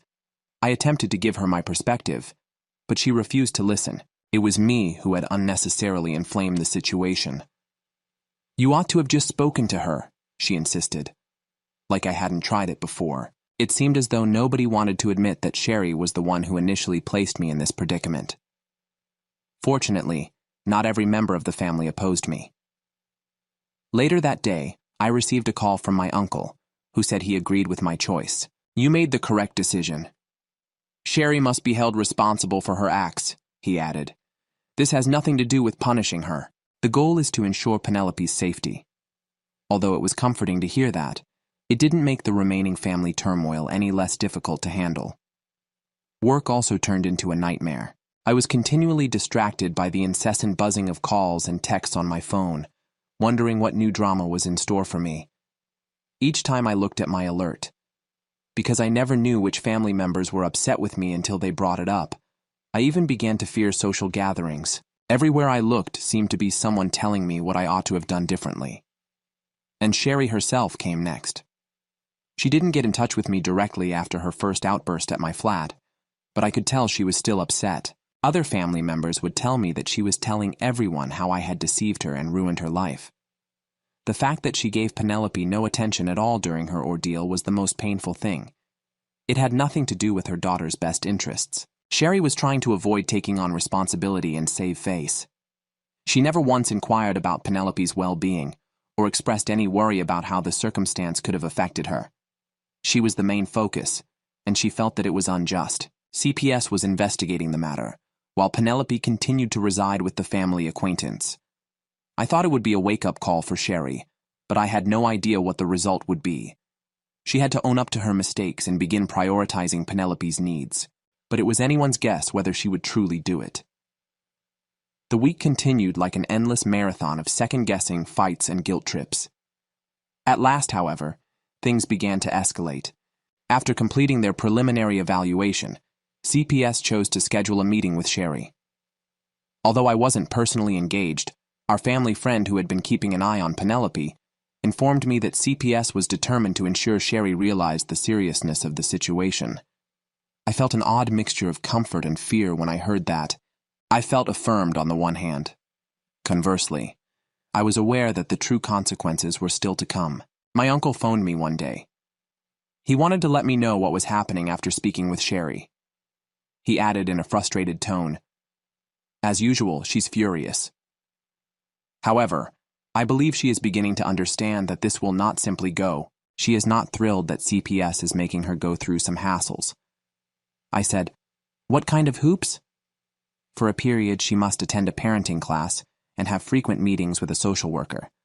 For the time being, they are keeping Penelope with the family friend. It is, to be honest, the soccer equivalent of handing Sherry a yellow card. She needs to get her act together, but it's only a warning and not a complete punishment. She's holding you responsible for everything." Naturally, I wasn't surprised at the last section. From the beginning, Sherry had expressed her belief that I was solely to blame. However, I was taken aback by my uncle's subsequent statement. I informed her that she was solely responsible for her own actions. He said that I informed her that this was a wake-up call, and that she ought to be grateful to you for taking over when she was unable to do so. It was quite comforting to hear that type of support, especially from a family member. I felt like someone actually grasped my perspective for the first time. However, I was aware that Sherry would not perceive it that way. Sherry ultimately managed to get in touch with me personally, as it turned out. One evening, she gave me a call. She said in a less irate but still bitter tone, she continued, "I just want to know why you did this. Why didn't you simply speak to me? Why did you have to blow everything up and call CPS? Sherry, I attempted to speak with you. Remember what I said when you informed me that you would be gone for a week that morning? I couldn't take it. I told you. You dismissed me as if it didn't exist. You didn't even inquire as to whether I approved of it. You left Penelope with me regardless after that." "It's unfair," she responded hastily. "I had faith in you. I assumed you would support me. I tried to maintain my composure as I said, this isn't about trust. This has to do with accountability. There was no plan you had for Penelope. You just thought I would figure it out. That's not acceptable. She's not my daughter, Sherry. She's yours." She paused for a long time, and for a split second I thought she may hear me.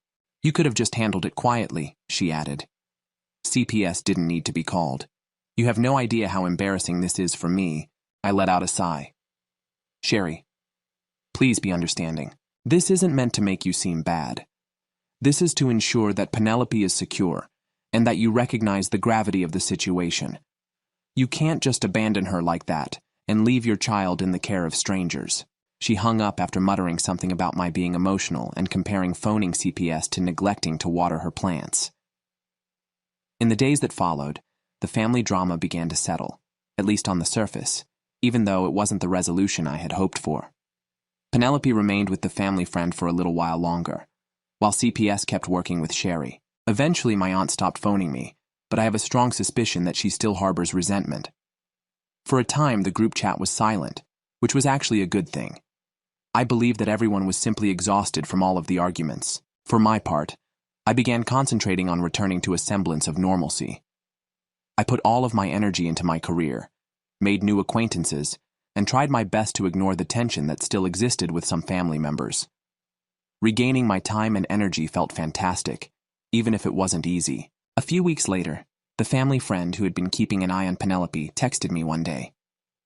"She's doing quite well. Still her joyful, inquisitive little self," they wrote. "She will soon be able to return to Sherry, according to CPS, but they are monitoring the situation. I just wanted to let you know. Sherry and I are still not really friendly as of right now. I'd want it not to be. When someone crosses my limits, I simply prefer to cut them off from my life. And I've learnt two things, assuming I take anything away from this catastrophe. 1. Always have a solid escape strategy before agreeing to babysit. 2nd, there are instances when playing the villain is simply a means for me to demonstrate that I am the only one with common sense. I'll don the cape if that makes me the bad guy." I also began setting limits, even with my family. Apparently, in this family, yes means open 24/7 babysitting hotline, so I had to start saying no like it was my full-time job. Furthermore, you don't have to tolerate being taken advantage of simply because someone is connected to you. Standing your ground, even if it means upsetting others you care about, is sometimes necessary to do the right thing. I don't regret what I did, even if the trip has been unpleasant and draining. Sherry is being held responsible, and Penelope is safe. If it makes me the villain in the eyes of others, then so be it. That's okay with me, and that's the current situation. I appreciate you following along with me through this tale. Do you believe I overreached myself? If you were in my shoes, how would you respond? Story 4. The title of this story is, "My sister refused to help me when I needed help badly. She is now requesting that I cover her child's medical expenses." Hello everyone. Prior to starting today's video, I need your assistance. One of the greatest ways you can help us out is to subscribe, since we've observed the channel is losing some of its popularity.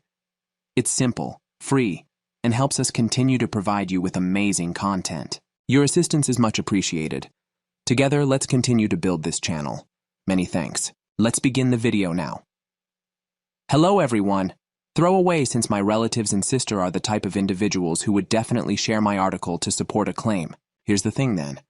I'm a 26-year-old single woman, and my sister is a 28-year-old married woman. We've never really been close. We were complete opposites when we were kids. She was the too ambitious and gregarious captain of the sports team. I am the favorite of all the teachers. Let's just say that our parents were talking to me about applying myself. Despite our adulthood, we simply don't click. She is all about discipline and order. As I've been navigating life, I've been learning things along the way. Anyway, go back a year ago, and my life was in utter disarray. I had recently been laid off. It was not as if I was being lazy or anything. Unexpectedly, the business closed. Nothing. No severance, no warning. My boss says, "Hey, I'm sorry to tell you this, but we're closing," when I'm at my desk one day organizing the rent for the next month. "In 2 weeks, you will receive your last check." It seemed unbelievable to me. Rent was staring me in the face, expenses were stacking up, and I had no savings or backup plan. The walls seemed to be closing in. I didn't get much sleep for days. Panic was racing like a marathon in my thoughts. I phoned former coworkers, looked for temporary employment, and even thought about selling my laptop, which was essentially my only hope of getting a job. However, nothing was fitting together, and I was quickly running out of alternatives because my rent was due in less than 2 weeks. It dawned on me then that I would have to do the one thing I truly didn't want to: ask my sister for assistance. Let me now give you some background about my sister. She is inflexible, but not particularly harsh. It's all black and white, good and wrong in her life, her way or no way. And that's how she's always been. As a child, Mom would become upset if I didn't do things her way, whether it was picking our high school classes or cleaning our shared room. It wasn't only me who found it difficult to seek for her assistance. Although it was embarrassing, I had no other option. I was also unable to ask my parents for assistance. My mom is still having trouble paying off their home, and my dad is on disability. They would most likely take money out of their retirement account to assist me if I asked, and I didn't want that. It's also most likely the reason they've been pressuring me to solve problems on my own, rather than intervening immediately. With no other option, I am now pleading with my sister. I wish I hadn't. For what seemed like hours, I sat on my couch and stared at my phone. My fear of losing my flat overrode my pride, which was screaming at me not to call her. So I gave a call. She seemed irritated when I responded, as if I were disturbing her day. I made an effort to remain composed, but as soon as I began to describe my predicament, I started crying. I'm crying uncontrollably. I told her everything, that my employment was gone, that I only needed $1,000 to pay the rent until I could work things out, and that I was afraid. What did she say? No. As simple as that. Flat. Chilly. Without hesitation. She then began her talk by stating that she doesn't think family members should be lent money since it usually backfires and destroys relationships. As if she were a bank manager rejecting a loan application, she said it was her policy and not personal. It seemed unbelievable to me. I made an effort to persuade her that I was only requesting a loan and not a giveaway. However, she interrupted me. I apologize, but I am unable to assist you. She hung up after that. With the phone still in my hand, I sat there stunned. This was a whole new degree of coldness, even though I knew we weren't close. She didn't even give any more assistance. No, I'll speak with my hubby. No, I might be able to assist you get a job or purchase you groceries. Nothing at all. She seemed to be throwing the door in my face. And that night, I was left standing outside in the rain. My tears would not cease. For me, money was no longer the problem. She did lend the money after all. It's because she didn't care at all. She gave her weeping sister a Hungarian upper. I continued going over the exchange in my mind, wondering if I had said anything incorrectly or if I had upset her in some way. In reality, though, she didn't give a damn, and I was more devastated by that knowledge than by losing my job. She was my biological sister, and she abandoned me when I needed her most. I also didn't think she would be that aloof. After that, I was in utter chaos. She knew that the money wasn't the only thing weighing her down. The truth of our relationship, or lack thereof, was like a blow to the face. Who, after all, does that? She hardly recognized me as her sister. I wasn't some distant relative. Furthermore, I wasn't requesting a shopping spree. I was requesting a lifeline. I couldn't afford to sit around feeling sorry for myself, though. The rent would not pay itself. I also couldn't risk losing my flat. I woke up the following morning with a throbbing headache and watery eyes from sobbing. But I told myself to screw it if she wasn't willing to help. I'll work this out myself. I started by compiling a list of everything I could sell. The fact that I had so little that was valuable was pitiful. Within a day, I sold my old gaming system, a good pair of headphones, and whatever else I had. Even though my laptop was my only job search tool, I considered pawning it. I felt like I was losing a little bit of my dignity with each sale. However, what option did I have? It hurt more than just the selling part. I kept thinking about all the small comforts my sister took for granted, like her beautifully furnished home, her weekly Pilates sessions, and her husband's brand new car, as I packed up my old console to ship it off. It served as a reminder of how vulnerable I was. She had it all. In order to maintain a roof over my head, I was over here counting pennies. It was unfair. However, life is unfair. I had to learn that lesson the hard way. I also made the decision to contact a few friends after swallowing my pride once more. It was more difficult than phoning my sister, since, let's be honest, it can be awkward to borrow money from friends. But what do you know? They delivered just enough to keep the landlord off my back for a few more weeks, but not much. If it came to that, one friend even offered to let me crash on their couch. I was moved to tears just by that gesture. I didn't want to burden anyone, though. I therefore began applying for every job I could find, including retail, temp work, and even jobs completely unrelated to my field. Titles and salaries no longer mattered to me. I just needed something to keep me afloat. For weeks, my days were a cycle of sending out resumes, checking job boards, and attending interviews where I'd get the same canned rejection. It was soul-crushing, but I kept going. Meanwhile, my sister didn't check in. Not once. No. How are you holding up? Or did you figure something out? It was radio silence, and honestly, that hurt even more. It's not like I expected her to change her mind, but a text to see if I was okay wouldn't have killed her. One moment that really sticks out from that time was when I bumped into a neighbor while taking out the trash. She was the sweet older lady who lived 2 doors down, and she could tell something was off. I guess I must have looked as stressed as I felt because she stopped me and said, "You've got a lot on your shoulders, don't you?" Before I knew it, I was spilling my guts to her, tears and all. She didn't offer me money or anything like that, but she listened for the first time. I felt like someone actually cared. I managed to scrape by that month, but barely. I kept selling stuff and picking up odd gigs, walking dogs, assembling furniture, anything I could find. It wasn't glamorous, but it kept me in my apartment, and that was all that mattered. Looking back, those weeks were some of the hardest of my life, but they also taught me something important. When push comes to shove, I can survive on my own. The thing is, though, that survival came at a cost. My trust in my sister has completely gone. Before this, I'd always held on to this naive hope that despite our differences, we'd always be there for each other in the big moments. But that phone call shattered that illusion. It wasn't just about money. It was about what it represented. Her refusal wasn't just a no to helping me pay rent. It was a no to standing by me when I needed her most. For weeks, I kept replaying that conversation in my head, trying to make sense of it. I wondered if maybe I'd caught her on a bad day, or if she had her own struggles I didn't know about. But then I'd remember how cold she sounded, how quick she was to shut me down, and I'd get angry all over again. It was like a cycle of hurt and frustration that I couldn't escape. The silence from her side didn't help either. I mean, even if she wasn't going to lend me the money, she could have at least checked in a simple, "Hey, how's everything going?" Would have meant the world to me. But no, she was too busy with her perfect little life to spare a thought for her struggling sister. And the more I thought about it, the more resentful I became. I didn't tell anyone else in the family about what happened. Part of me didn't want to deal with the drama, but another part of me felt embarrassed. Like, what would they even say that I should have planned better? That I should have expected this from her?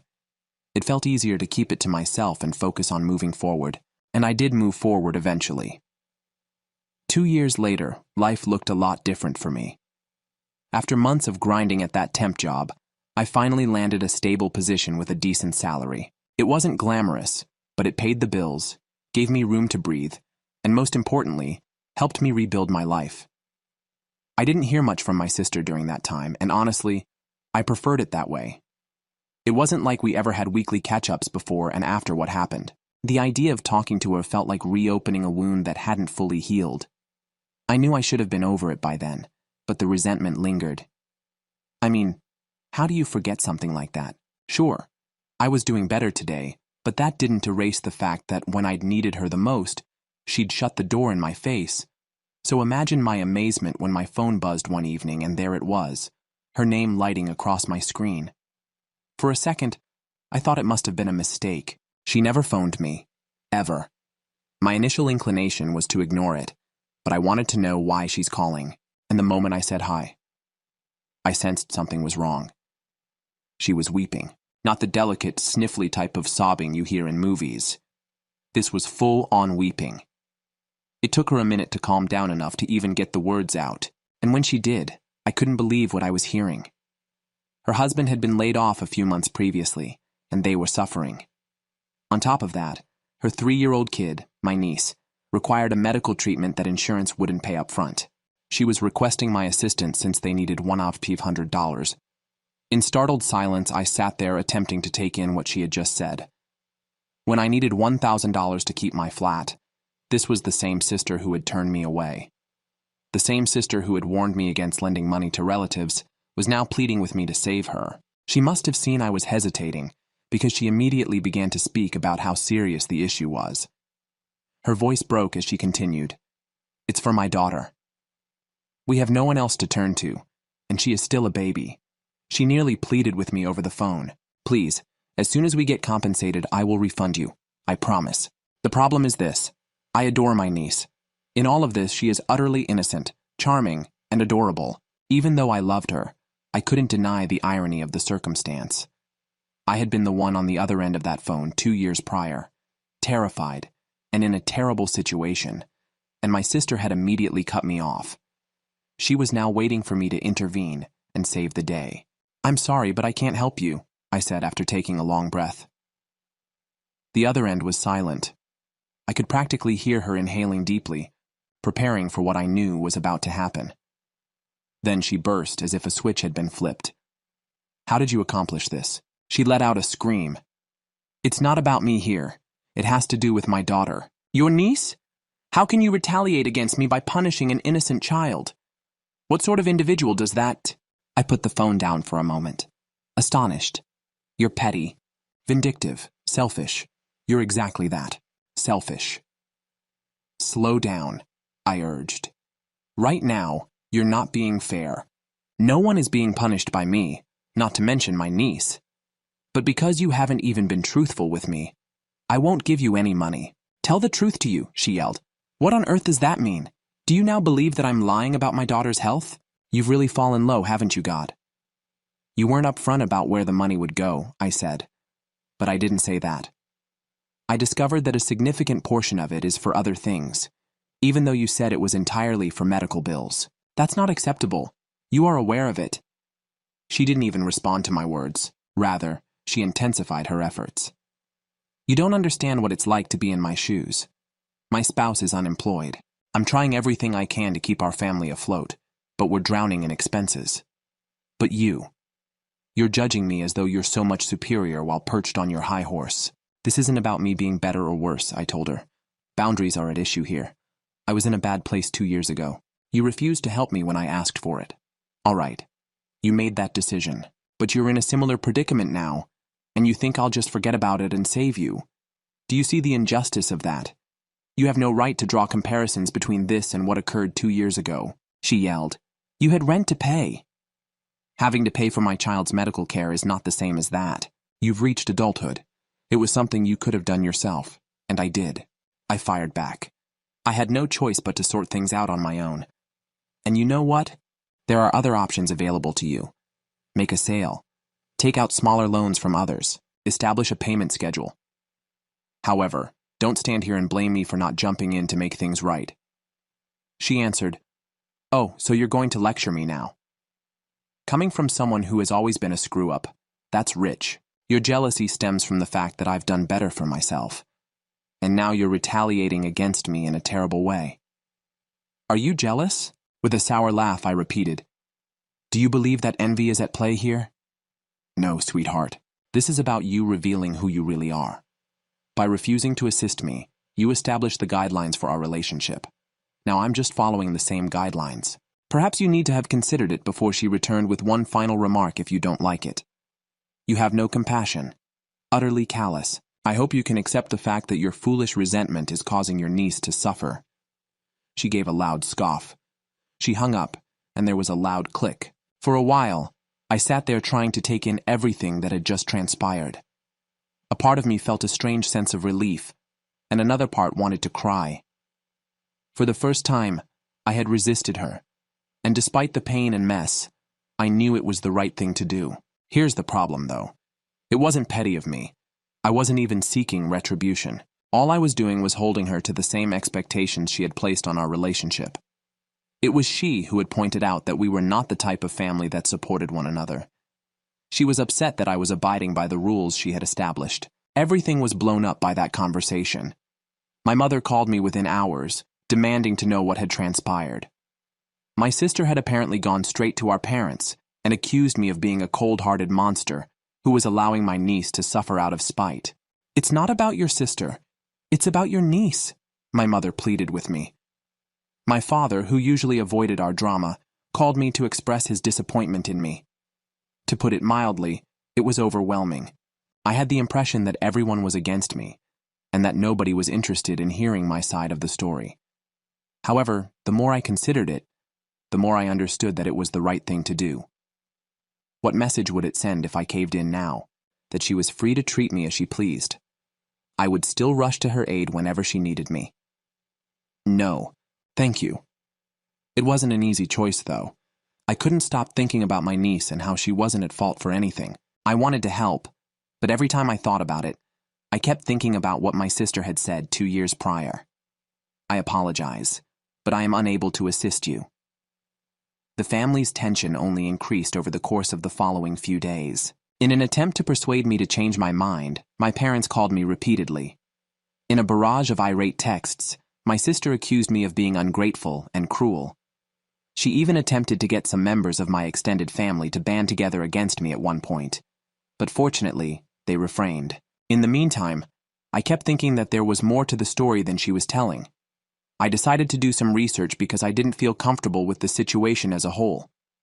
I reached out to a mutual friend who was closer to my sister, just to ask if they knew what was going on, and that's when I found out the truth. Turns out my niece's medical situation wasn't as dire as my sister had made it seem. The treatment was more nice to have than life or death, and the one-off fee of $100. It wasn't just for the medical bill. She was planning to use some of it to catch up on overdue bills and other expenses. When I asked if my sister had mentioned anything serious like medical issues or something urgent involving my niece, the friends seemed genuinely confused. They said my sister hadn't mentioned anything about a medical problem. Instead, the last they'd heard from her was her usual complaints about money being tight and the stress of her husband's unemployment. There was no indication of anything urgent or life-threatening, which only confirmed my suspicions that the story wasn't adding up. When I heard that, any lingering guilt I felt disappeared. It wasn't just that she'd asked me for help. It was that she'd lied to manipulate me into saying yes. She'd used her own child as a pawn to play at my heart chords, and that was something I couldn't forgive. So, yep, the tables had turned. But I wasn't about to play the game by her terms. If she wanted to fix her problems, she'd have to do it without me. But the family wasn't letting this go. Of course there were my parents. My mom contacted me at least 3 times a day, each time with a little different perspective to attempt to guilt-trip me. She ranted about how turning my back on family. Another was centered totally on my niece.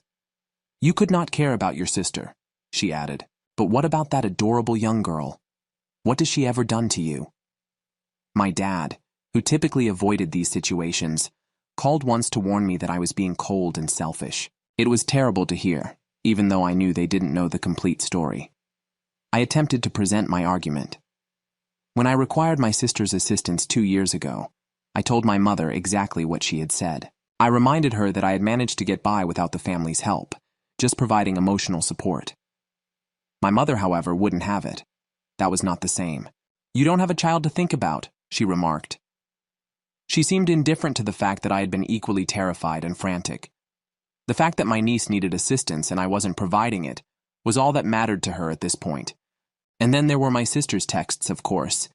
She was bombarding my phone with insults and accusations in paragraph after paragraph. She would be pleading with me to change my mind. She would then start yelling at me. There was actual whiplash.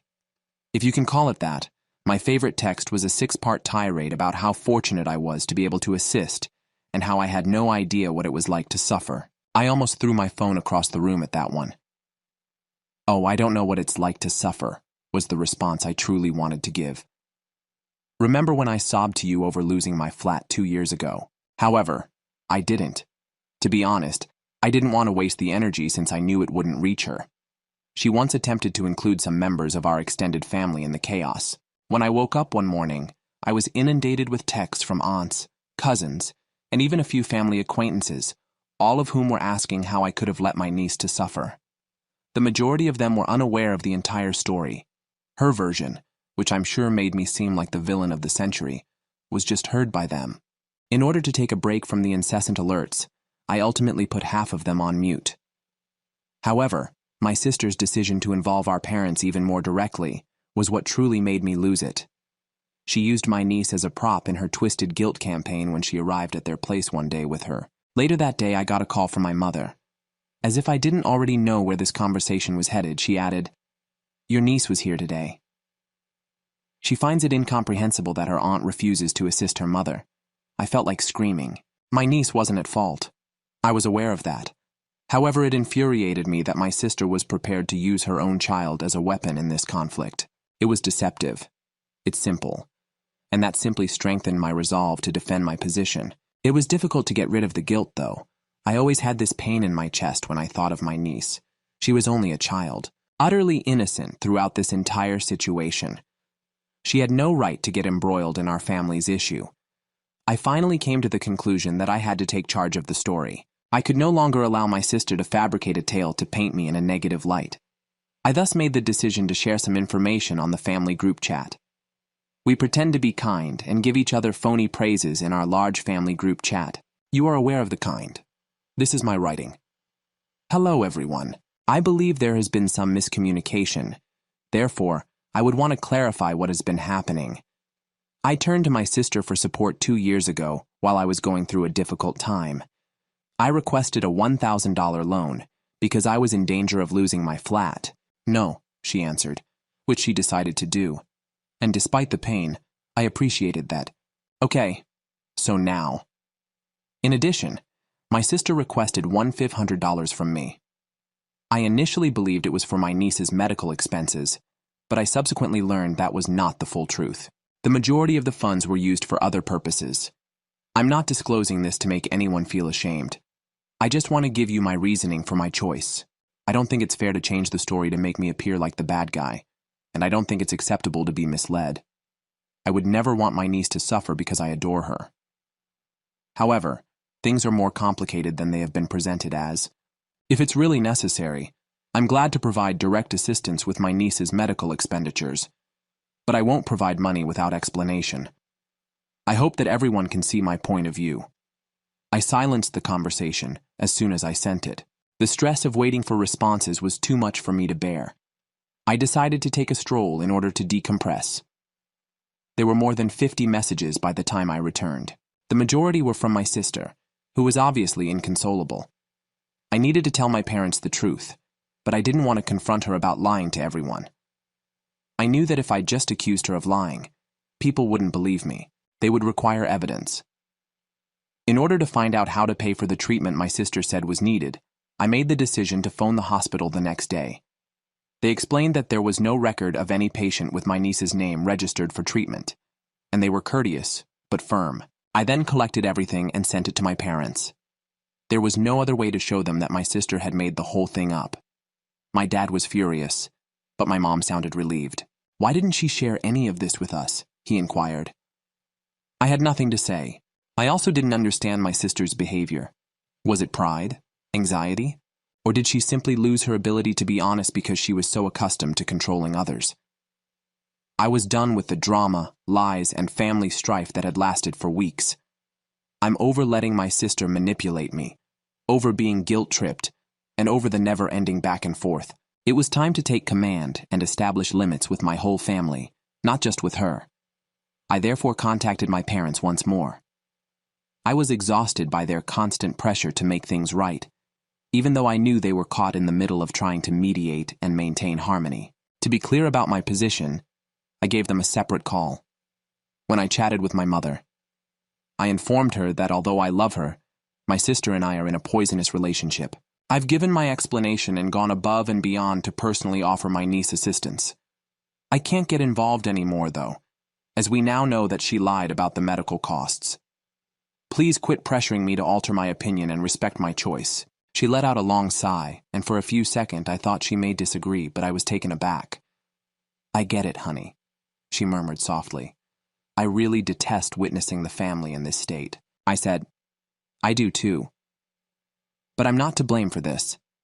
My sister lied to everyone, which led to this predicament. She must take responsibility for her conduct. I won't be pulled into this any longer, and I can't repair this for her." It was a little more difficult to persuade my dad. Family is family. You never, ever turn your back on them, he remarked.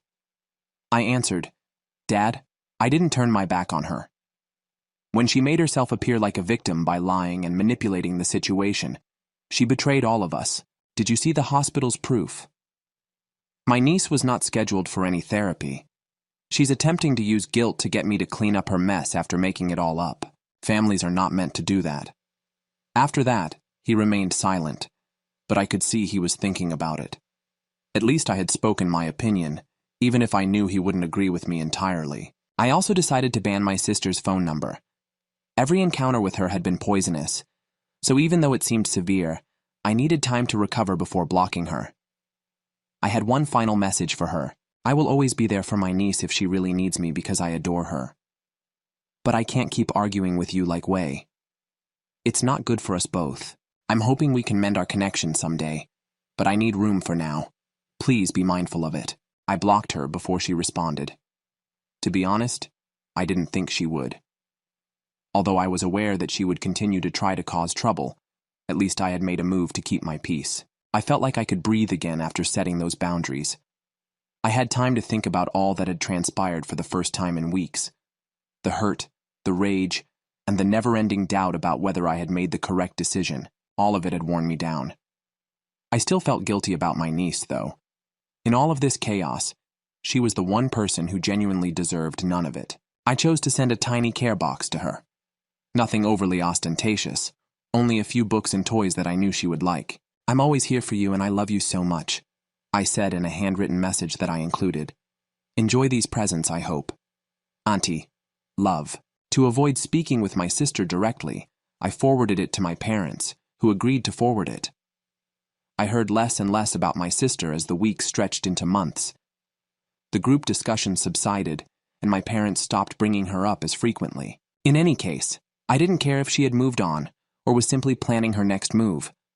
I had had enough of her occupying my thoughts. Support from several of my cousins was one unanticipated bright spot after I sent the group chat message.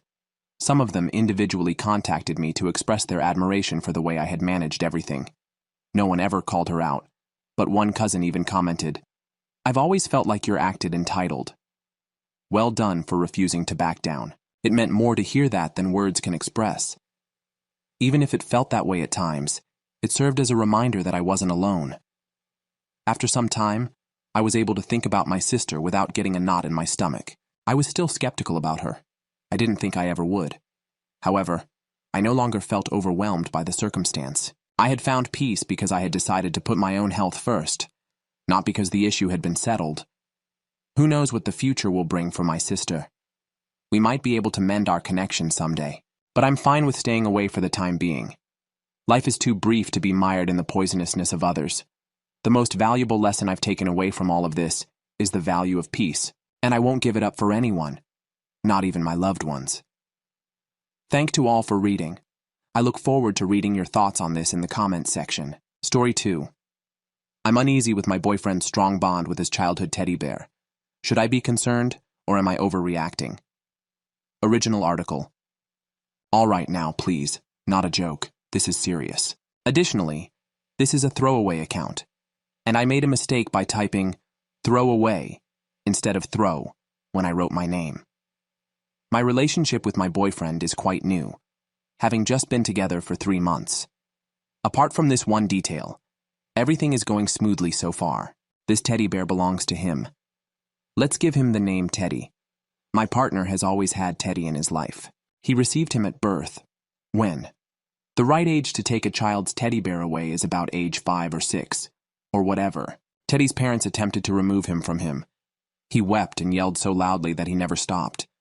In the end, they gave up. As a result, he lived his entire life with Teddy.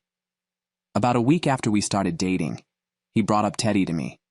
When he initially showed me his photos, I thought they were adorable. He has many photos of himself in various settings. He was lying in bed with a mug. He was studying. Since I assumed it was a joke, I thought it was really cute. Truly, he didn't believe Teddy had such a significant role in his life. He began bringing him up more and more as we got to know one another.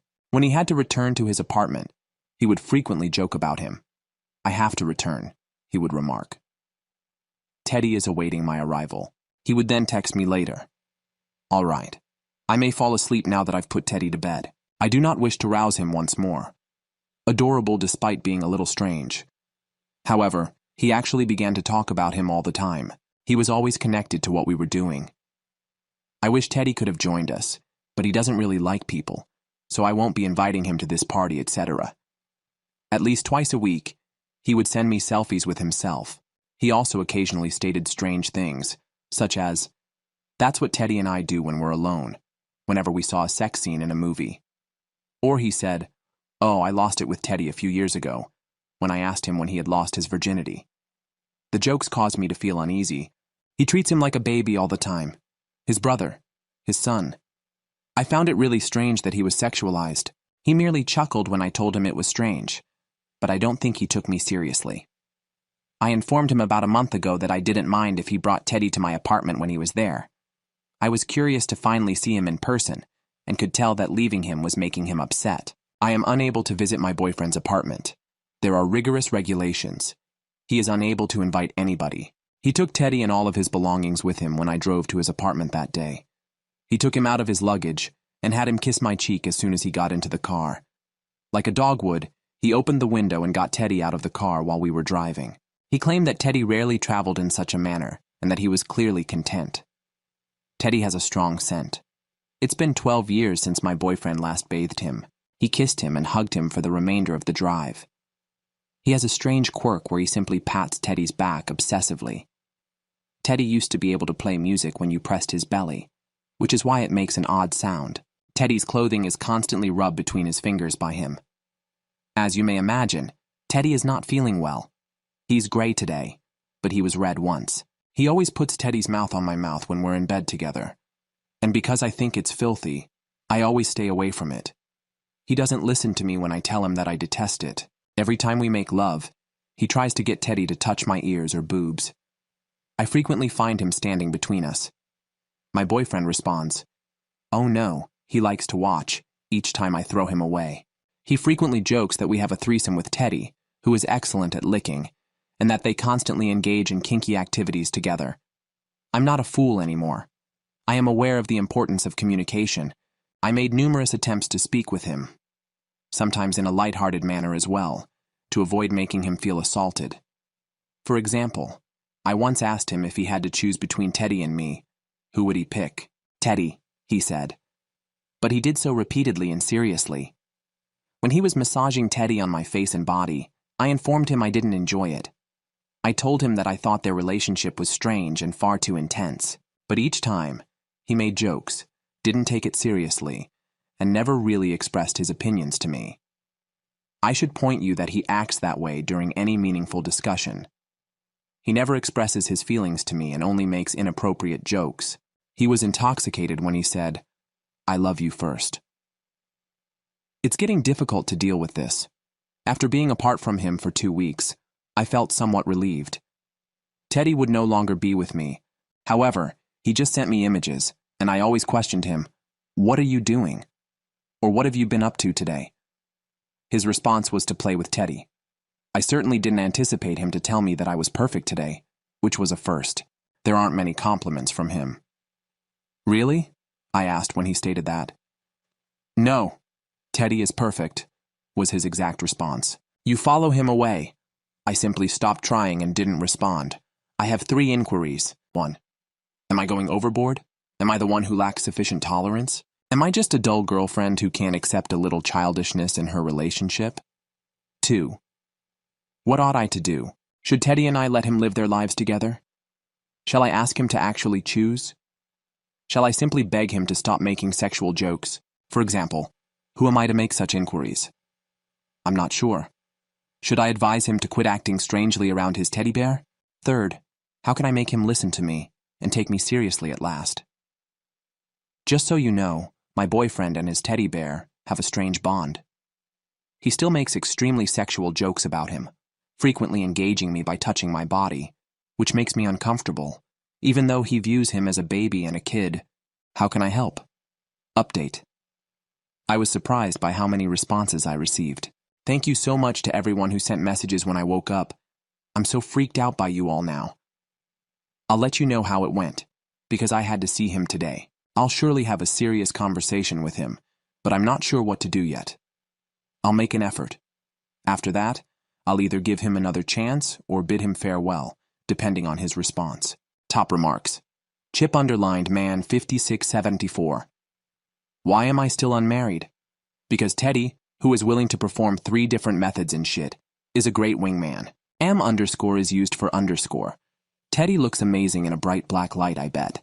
But emphasize, emphasize, emphasize. But emphasize, emphasize, emphasize. What the heck, really?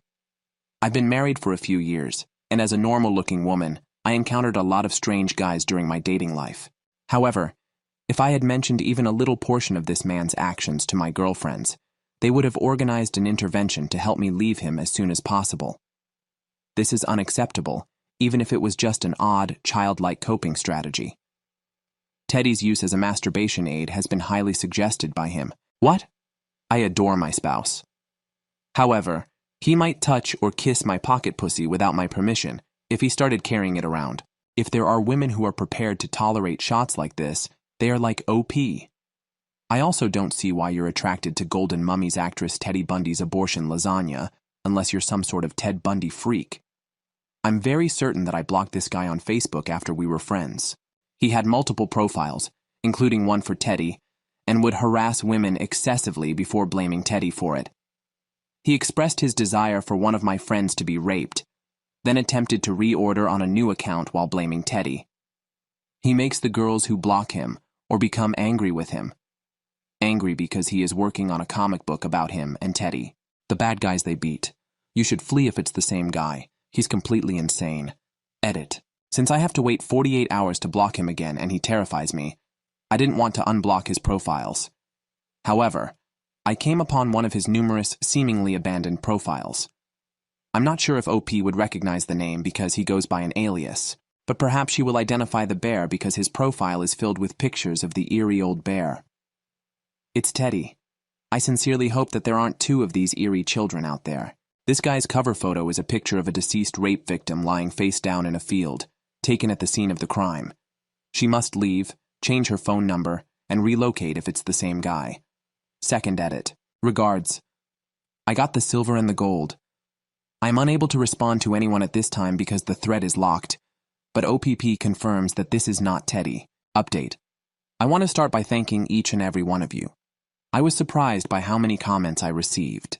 For those who are concerned, I'm safe. However, you guys truly frightened me. I'm going to quickly respond to the questions I noticed most frequently because I had a lot of inquiries. You're with this guy, but why? Do you lack confidence?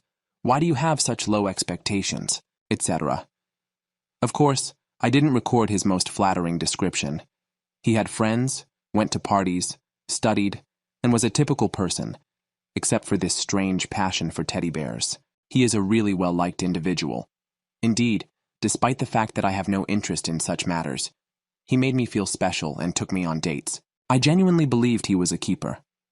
I didn't mind if he was a little juvenile at first. Even though my stuffed animals are now in the cabinet, I used to adore them as a child. I freaked out when he began sexualizing his bear and involved me in it.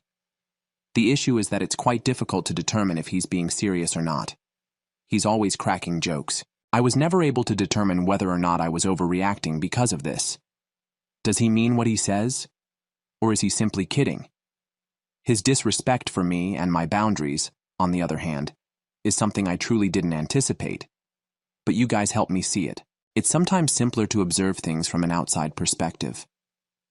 I didn't understand that he did not make me feel better, even though I told him how I felt, because I was too preoccupied with thinking if it was normal for me to feel this way. That's the one thing you guys truly helped me with, so thank you very much for that. Although it seems obvious now, I would have likely taken longer to realize it on my own, regarding the man who claimed to know him.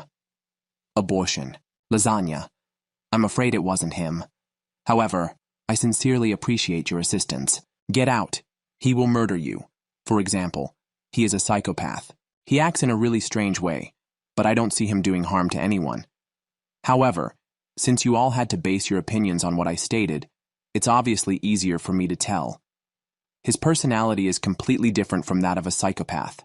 He lives in a private residence, so I am not permitted to see him. He stays with someone in one of their bedrooms, and they don't let anyone else in. Yes, it is strangely rigid, but it makes sense.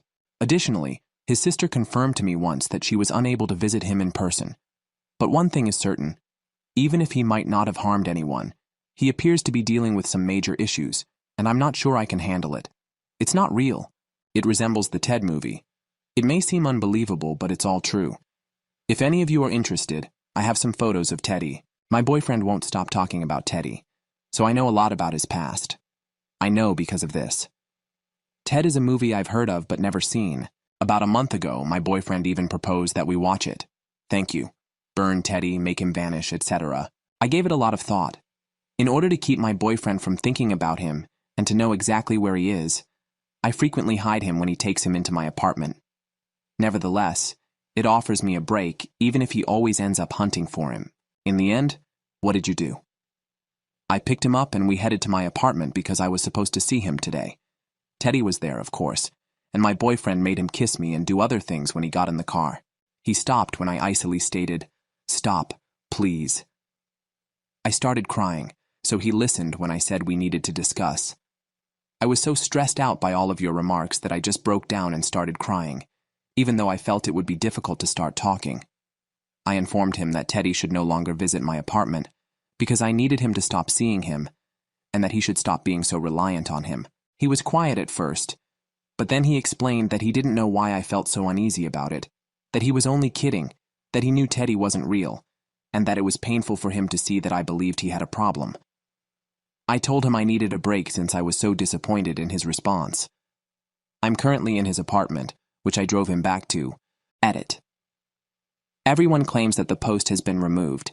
However, I'm not sure why it wasn't removed earlier, while the original post was still accessible in the comments. It's really simple to locate. I appreciate your support, everyone. I acknowledge that there was misunderstanding. I'm not in his apartment. Sorry. I'm safe and at home. I'll spend the night at a friend's so we can discuss it, and I will never return with him.